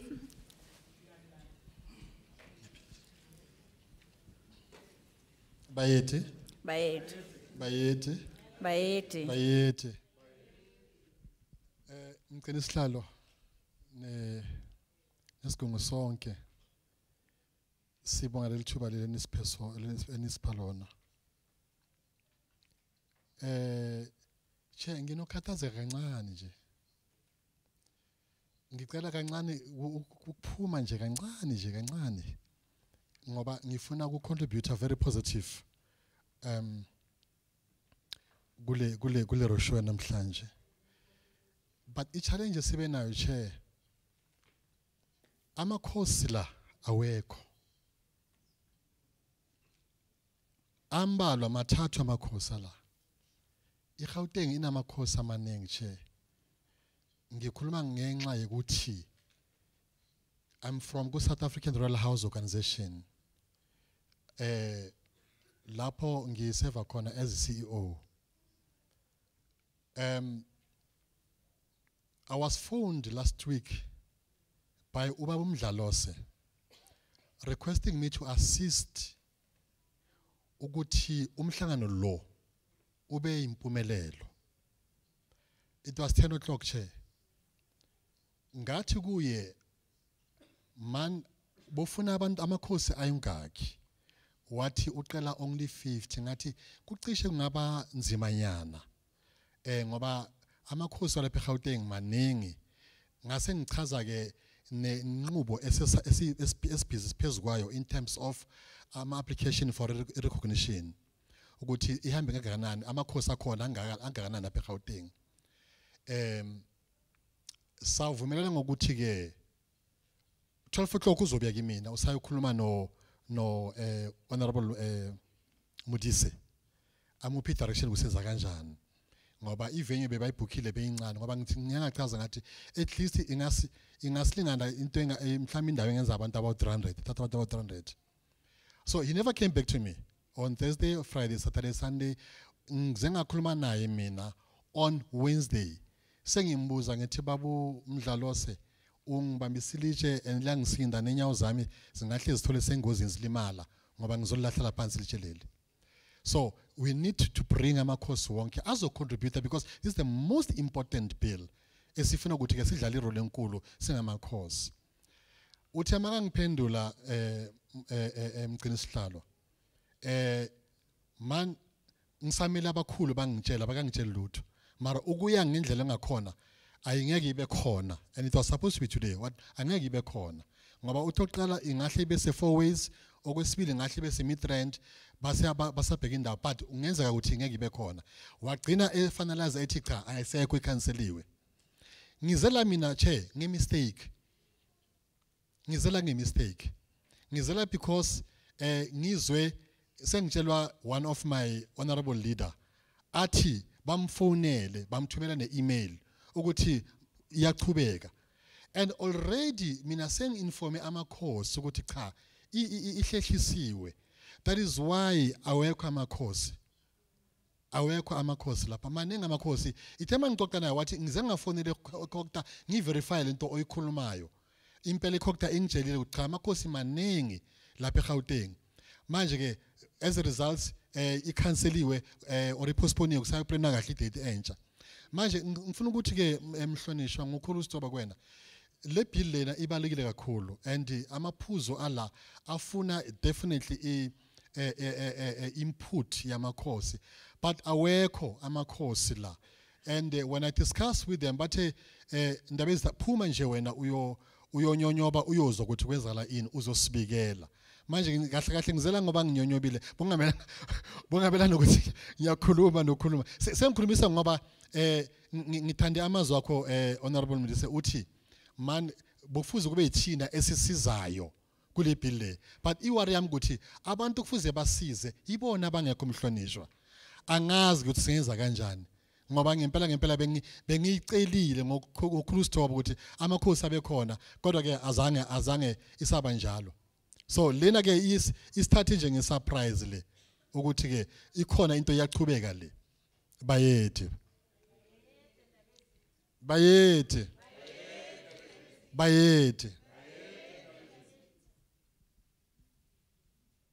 Sikuzwile Bayethe, sikuzwile mpela. Number 2 aliweli phansi.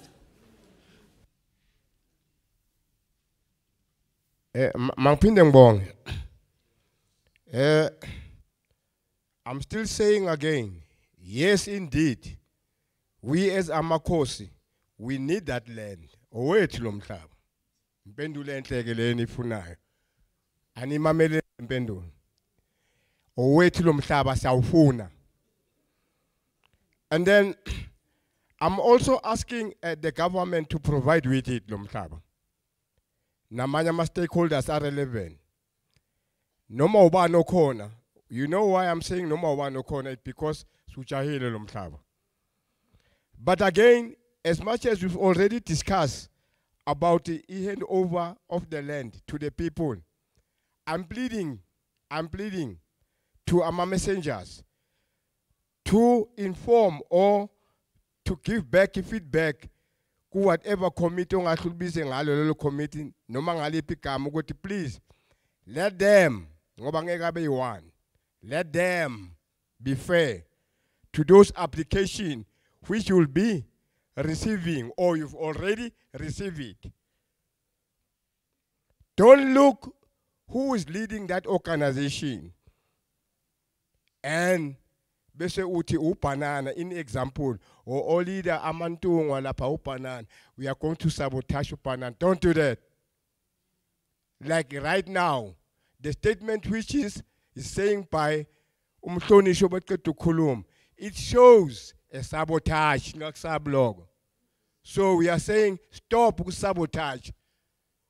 Sinikeni umhlaba wethu soyenza konke esokufunayo. Thank you. Siyabonga. Number 3.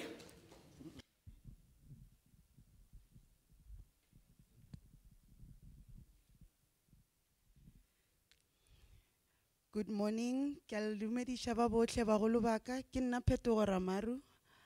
Ke tla ke le ko Mandebele a Lebelo Hammanskraal.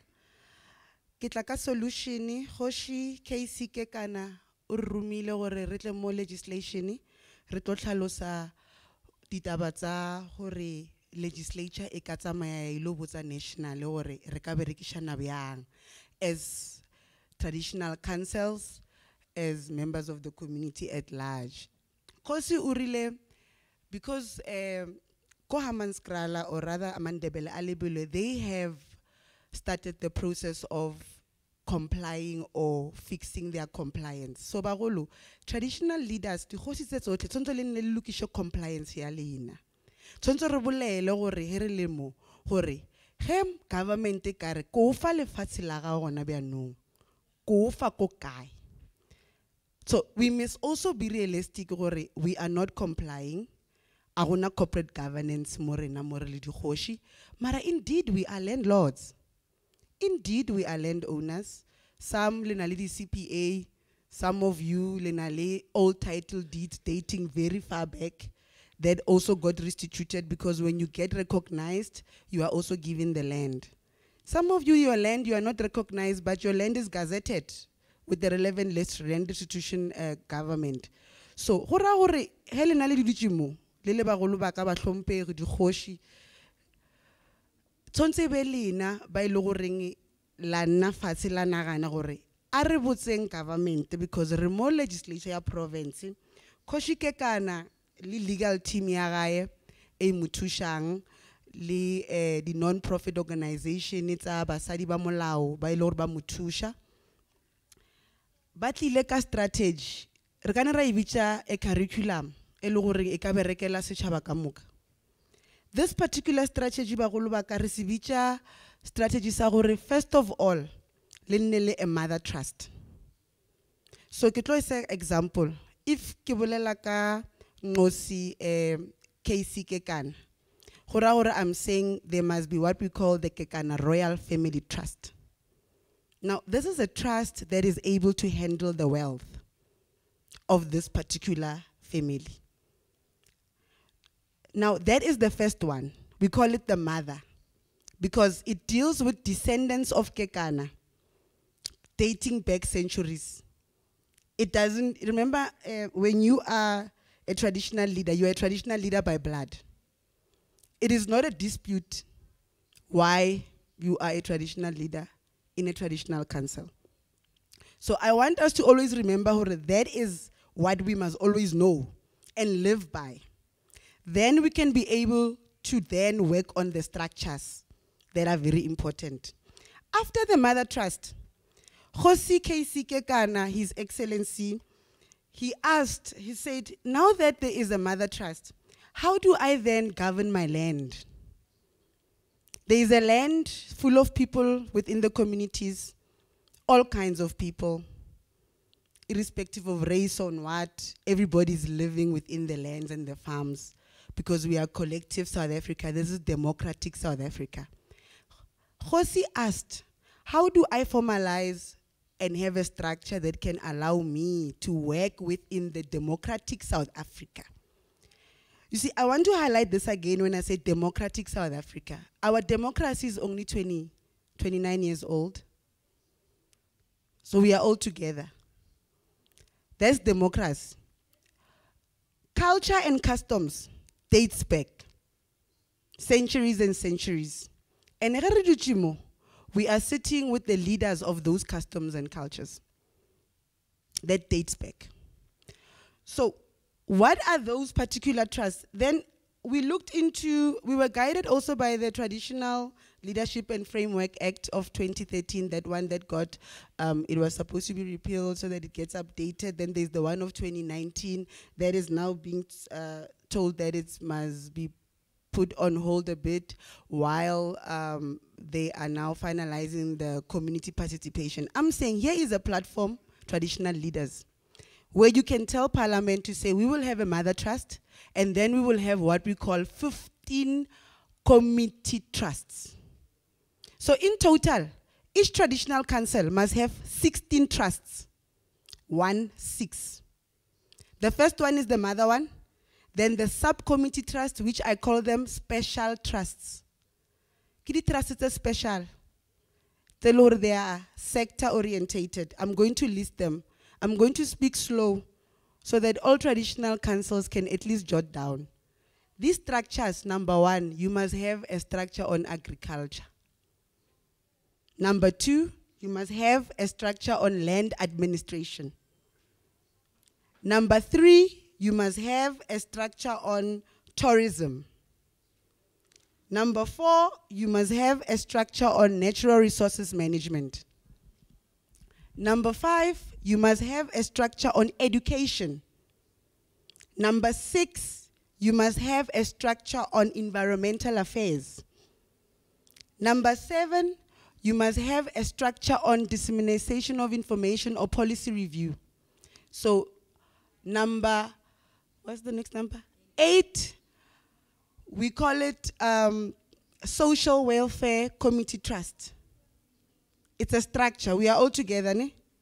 Then there is also the Personal Community Affairs Committee Trust. This deals with customary marriage, immigration, birth certificates, death certificates, formalization of personnel within those particular areas.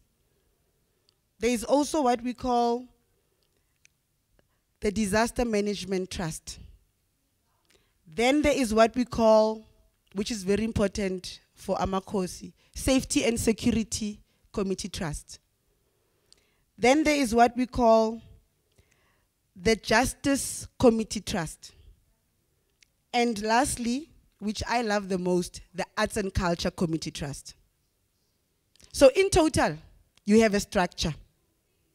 We can say this structure can help us to govern our land. Let me go deep into examples. So let's go to agriculture.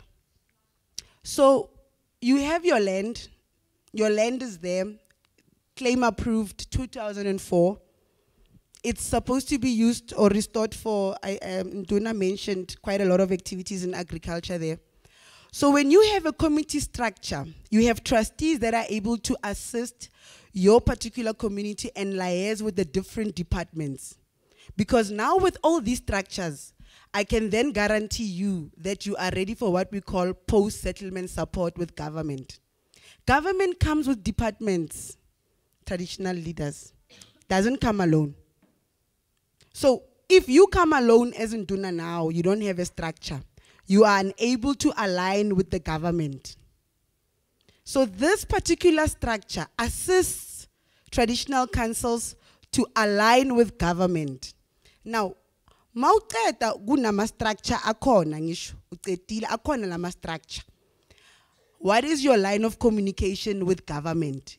You know that there is a department called the Department of Health, but as the traditional council, who do I speak to in that department? You must also know that part. It's part of compliance, so that you don't go to the wrong door. You don't knock at the wrong table. You are at the right place so that you can be able to discuss the right things at that particular table. So you need to know as traditional leaders, because you know you are VIPs. You know that. In customs, you are VIPs. Even here, in application of this democratic law, you are still VIPs. Meaning that your line of communication, locally, you must speak to the mayor. You must speak, provincially, you must speak to the premier and the MECs. Nationally, you must speak to the ministers. In that way, you as a traditional council, you have a structure that can align and speak to the government in all 3 spheres of government, which is the local government, the provincial government, and the national government. I want to also highlight that as a traditional leader, it's very important that you fix your compliance so that you can be able to sit on the table with the Minister of Land and finalize your land issues. If now your land is restored, you want to work it, you must then appoint a conveyancer who must assist you with nocturial leases. So there's what we call a nocturial mineral lease. That is for people who have mines. So if in Tuna, you have a mine in your area, but you don't have a nocturial lease in favor of your traditional council, then how are you going to be on the table to discuss the social labor plans, the supply development? Because those things must be aligned within the lease. Leases are registered at the deeds registry offices in the Republic of South Africa, nationwide. To even start to negotiate a lease, we must first agree which particular department are we going to liaise with. And within the department, who in particular are we going to liaise with? Because as the traditional leader, our role must always be to resolve that. We must have resolutions that align with the ministers, resolution that can be able to flow down to province and local municipalities. You must have partnership with your local municipalities. You must have partnership with your provincial governments. You must have partnership with your national governments. Government is a regulator. Government has all offices across all those 15 community trusts that I've mentioned.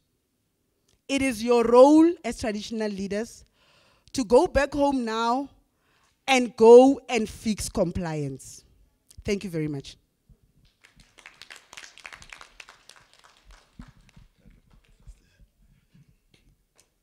Thank you very much. You can also be utilized in further workshops in assisting other traditional councils.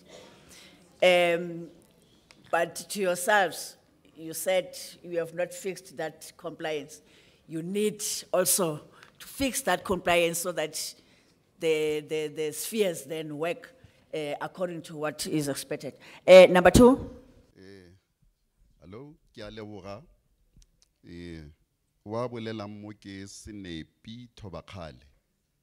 O tswa ga Mandebele a Lebelo, a traditional authority. As you continue to explain how this expropriation bill works, we always felt disadvantaged as a traditional community. Because you know, basically, I'm traditional leaders. We are legal lay persons. Now, government, when it approached us on a number of occasions, especially in our area, to expropriate, they would come with very nice ways to say we want this portion of land for the benefit of your community. And we are forced into a corner, into submission, into taking a resolution as regards that. But the biggest worry has been we don't get compensation. However, at the same time, we are not provided other options, because I don't think the option of money compensation financially is the only one, because you know, with the depreciating rent presently, really, money that you are offered is almost next to nothing. But we just learned recently that there are other options, like for example, as Babalap was saying, an option like going into partnership with government. Option like, provision of alternative land when you expropriate. I mean, I remember some 2 years back or so, when we were at the National Land Summit in Birchwood, the then Deputy President, Didi Mabuza, told us that we as Amakosi, we only own 5%, which is within the 13% held by the previously disadvantaged communities, which are predominantly blacks. Now, asking ourselves, within that 5%, we also get squeezed very, strongly by government. For example, in our jurisdiction, land is now actually so scarce because we experienced a whole lot of influx from other provinces, as we are almost at the periphery of Gauteng, north, which had vast tracts of land. But now we almost have next to nothing. Now, even Gauteng, DID, has on a whole number of occasions expropriated very little pieces of land that was left to us, especially some which were land allocated for social amenities. You know, bana ba sana di ground go ba tshamekelang ko teng. And when we try to engage them on the door, what do we do in this regard? Can you provide some solution? They said, no, we'd be forced finally to take resolutions in that regard. As I'm talking, on the 4th of July, we'll be holding another tribal resolution to hand over a hectare plus of land where the clinic has already been built. However, we were told to hand over that land because it's for the good of the communities. True, our clinic is very small, but we were put to a corner to hand over the land without any form of compensation. I mean, you took us on a guilty trip to say, on behalf of your communities, of your people, but our worry is that when you expropriate in areas which are held by, especially whites, there is a very handsome compensation in that regard. We have areas like, we had some 4-kilometer area that they wanted for servitude, you know, to build a road to regional cemeteries. And we requested other forms of options. They were not provided. We were told we are doing this for your communities. And then we learned from Tshwane, for example, there is a road which was constructed. The white man there was compensated 25 million just to go through his farm. Yeah, which is about 2 kilometers, less than 3 kilometers. But Tshwane coming to us always put us to a corner. No, it's for your community. It's for the good of the community. And they unleash this, anger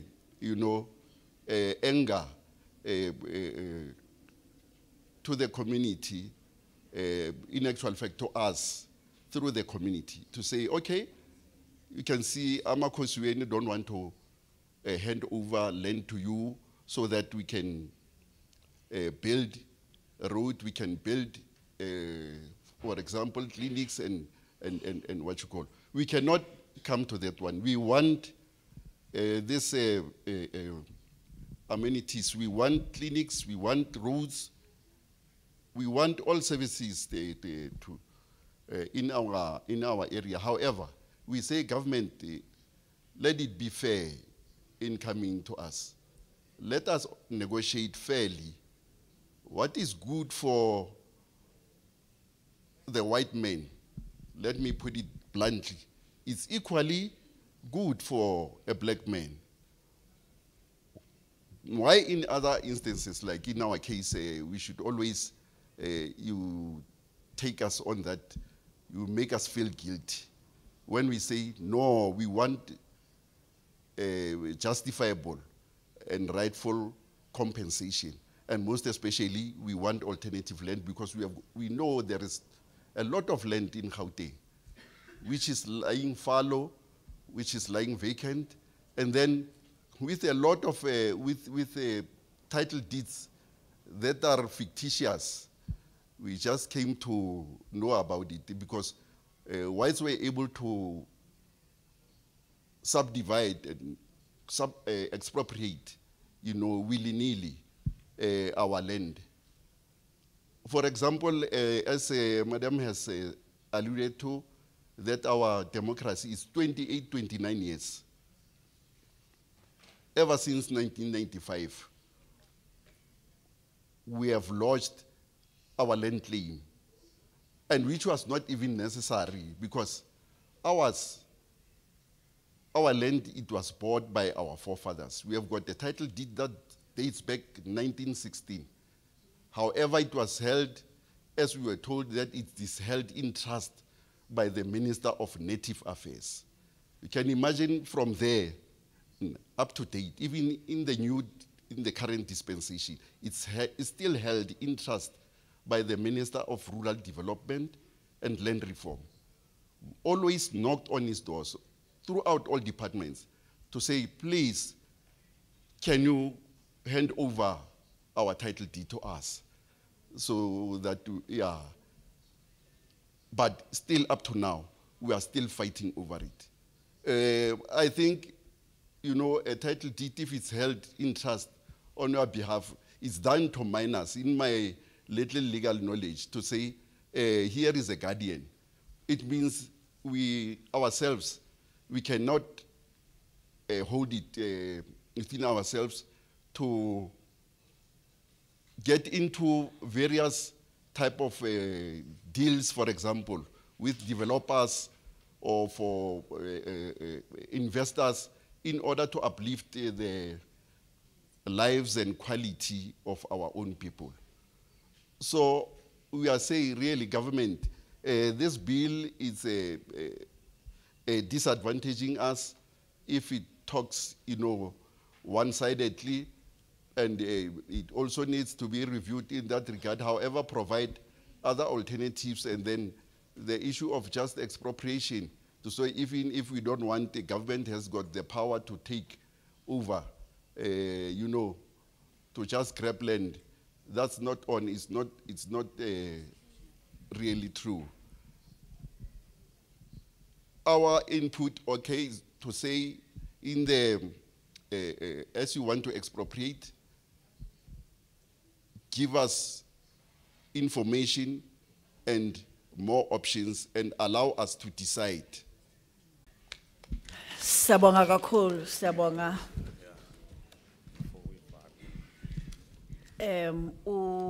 Chairman Sihlalo. Oh, ukhona? Oh, uSihlalo ucela nje ukhuluma acacise ezinye izinto.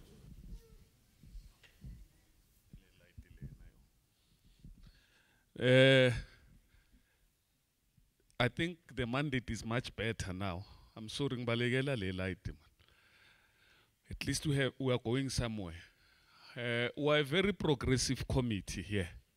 And as we were talking, we took some of the things that you were saying to us. We quickly consulted here with the acting chair of the session, and we have agreed. The request, the request has been granted. We are requesting yourselves, your good selves here, to take the information that we have received today back home, consult with the leaders that are not here, with your community members that you are leading, tell them that this is what government is intending to do with expropriation, and this is the information that we have. Let them give you, I don't know whether it's called mandate or what, but khulumani nabo banitshele ukuthi thina nduna sibona ngathi ngaba ngcono mangenziwa kanje. We are going to reconvene with traditional leaders only, because we feel that we need to do that.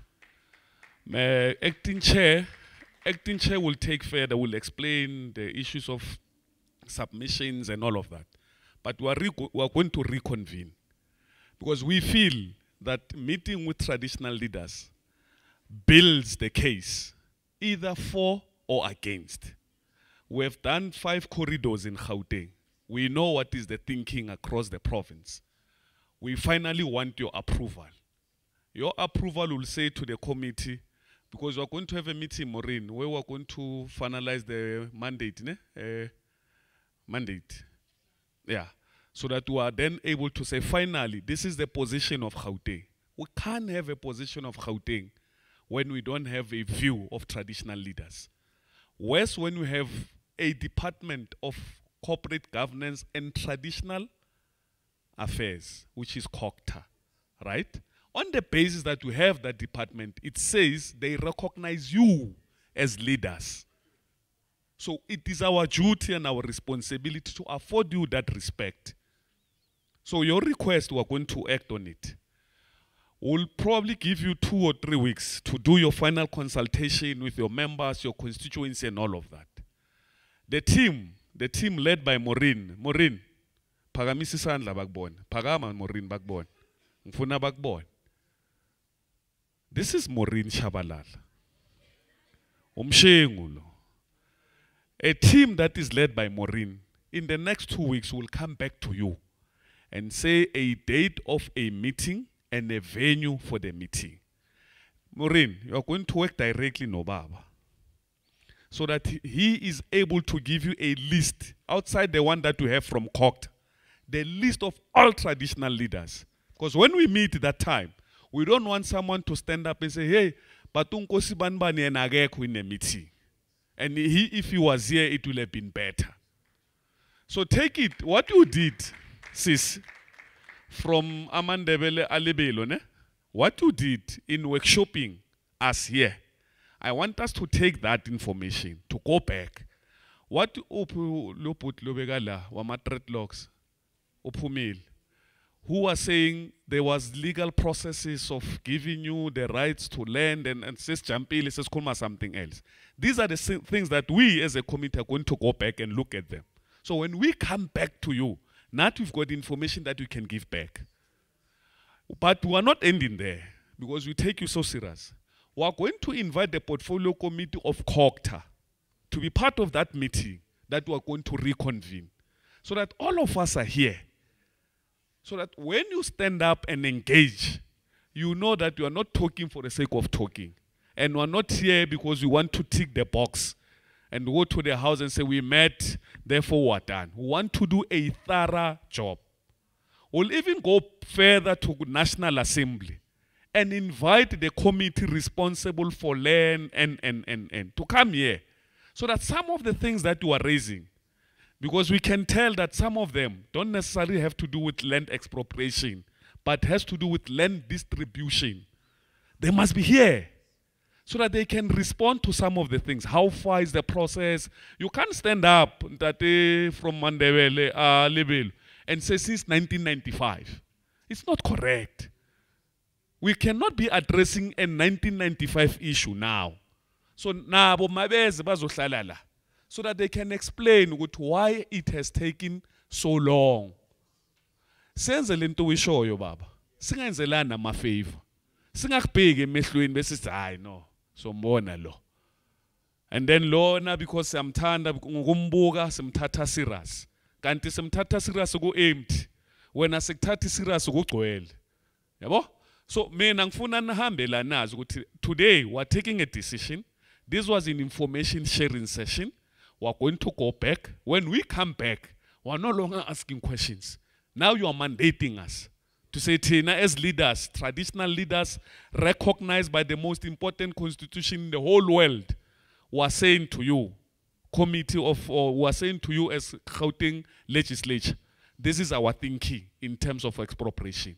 We are no longer asking, when you expropriate, whose land are you going to expropriate? We are not going to be asking, what will be a formula to it must come from you. You must say to us, when you expropriate, this must be the criteria that you use. Because 90% of Umhlaba Gauteng is in our hands as leaders. We might be coming from different areas, but if we were to put ourselves all together, you will realize that even this building that we are celebrating called Gold Reef City, it might be sitting in one of your lands here as leaders. In terms of the extension of how far your land goes or the vastness of your land. So we're taking that mandate, we're taking that play, and we're making a commitment. We're going to come to you. We'll see if we'll get the National Portfolio Committee to come. But COGTA, because we are colleagues, we'll definitely invite them. We're asking you, help us, so that when we come back, you are able to tell us. It's good you have asked questions, we're going to take them back and say to them, these are the questions that we ask. Bring the information. So the next time we meet, we'll be giving Madigizela, Madigizela, don't worry. She's been presenting for the past 5 corridors. Today she was representing for the 6th time. I'm sure when she represents for the 7th time, when you come, you will see the presentation will have factored in some of your questions as part of the information now. It's no longer going to be a wishy-wishy. It's not going to be some of these things, it's not nice to have, but they are must. I might not like it, but I must recognize and respect you as traditional leaders. Whether I like it or not is immaterial. Fact remains, you are traditional leaders, and you have to respect that. And that is why we took a decision that you are not going to be called to a meeting when you go to West Rand or when you go to the Val, or we can't do that to you. When we come to you, must come to you and you only, so that you are able to talk, because the feeling is that if you are in our meetings, some of your subjects will not be able to stand up and speak when you are there. So don't come, let them speak, freely so. So we want you to go back home knowing that everything that we have said here, Sitatile, we are going to incorporate it in our information, but we are coming back for a final discussion, where now you are mandating us. And that's what I'm looking forward for. Because in all corridors, people were mandating us. And that's a mandate. People are saying they don't want this expropriation because it does not speak to them. Some of you are saying, no, but the question of land that belongs to Kukemur, who has since gone to Australia, it's sitting there. Why are you not expropriating that? Why do you want mine? I mean, South Africa. And some of these things are the things that will be explained better when we come back. So I thought maybe before chairperson asivalela ngaphandle sekavala meeting wakhe singakakhulumi si clarify nje ukuthi sisazobuya sicela nje nithathe information nihambise and then nibe nama discussion amongst yourselves so that when you come we meet again, you are just telling us number 1, number 2, number 3, number 4.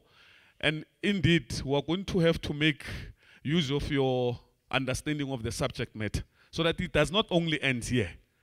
Including COGTA, we'll ask them that in everything that they do, they make use of your services. So you can go to with them to other areas, because Tina, we are just mandated on this bill, and that's it. But they do more work with the traditional leaders. And I think if you can come in and assist in getting all these legalities and everything together, and our leadership, traditional leaders, now have something in writing, like you were asking, my brother, something in writing that says to us, here, finally, we are recognizing. You know, the most famous land in the country that we know belongs to Ingonyama Trust, isn't it? The most famous land that we all know. Can you imagine if government was to know, I'm taking over Ingonyama, the land that belongs to Ingonyama, I'm taking it over. There will be hell in this country. Because they speak in unison, and that's what we want you to do. So with your help, my sister, not only for expropriation, but number of things that has to do with traditional affairs, I think you can come in very handy there. Chairperson, thank you so much.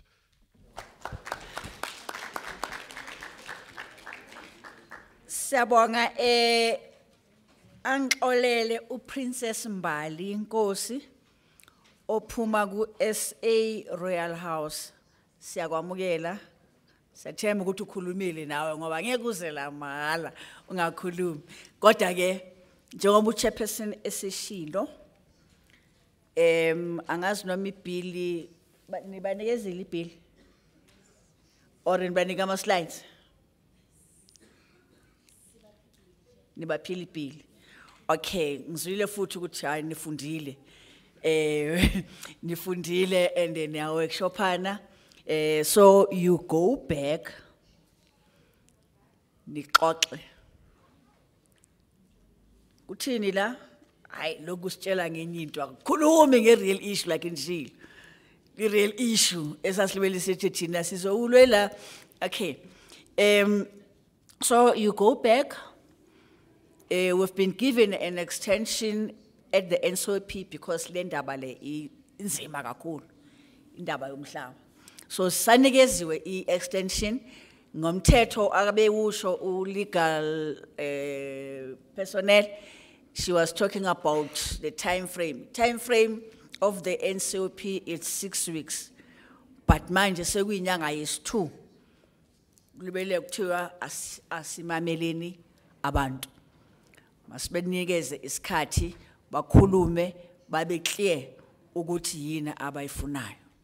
So njengoba seshilo ke sizawubuya kini kungabi nale confusion of iyahlala ayihlali lenzeke namhlanje.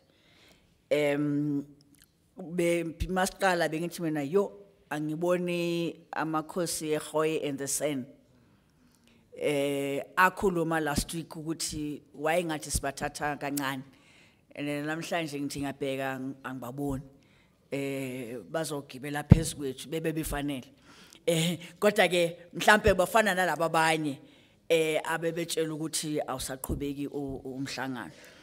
So we will come back with the date ukuthi sihlangana nini ukuze futhi yonke into nikhumbule yonke kumele ukuthi man presenter amantungwa ebe esho ebhalile naku so besimamele maqedwe ukukhuluma nilethe kithi so that asidepend nje ku recording but we also can read ukuthi now ama submissions wenu.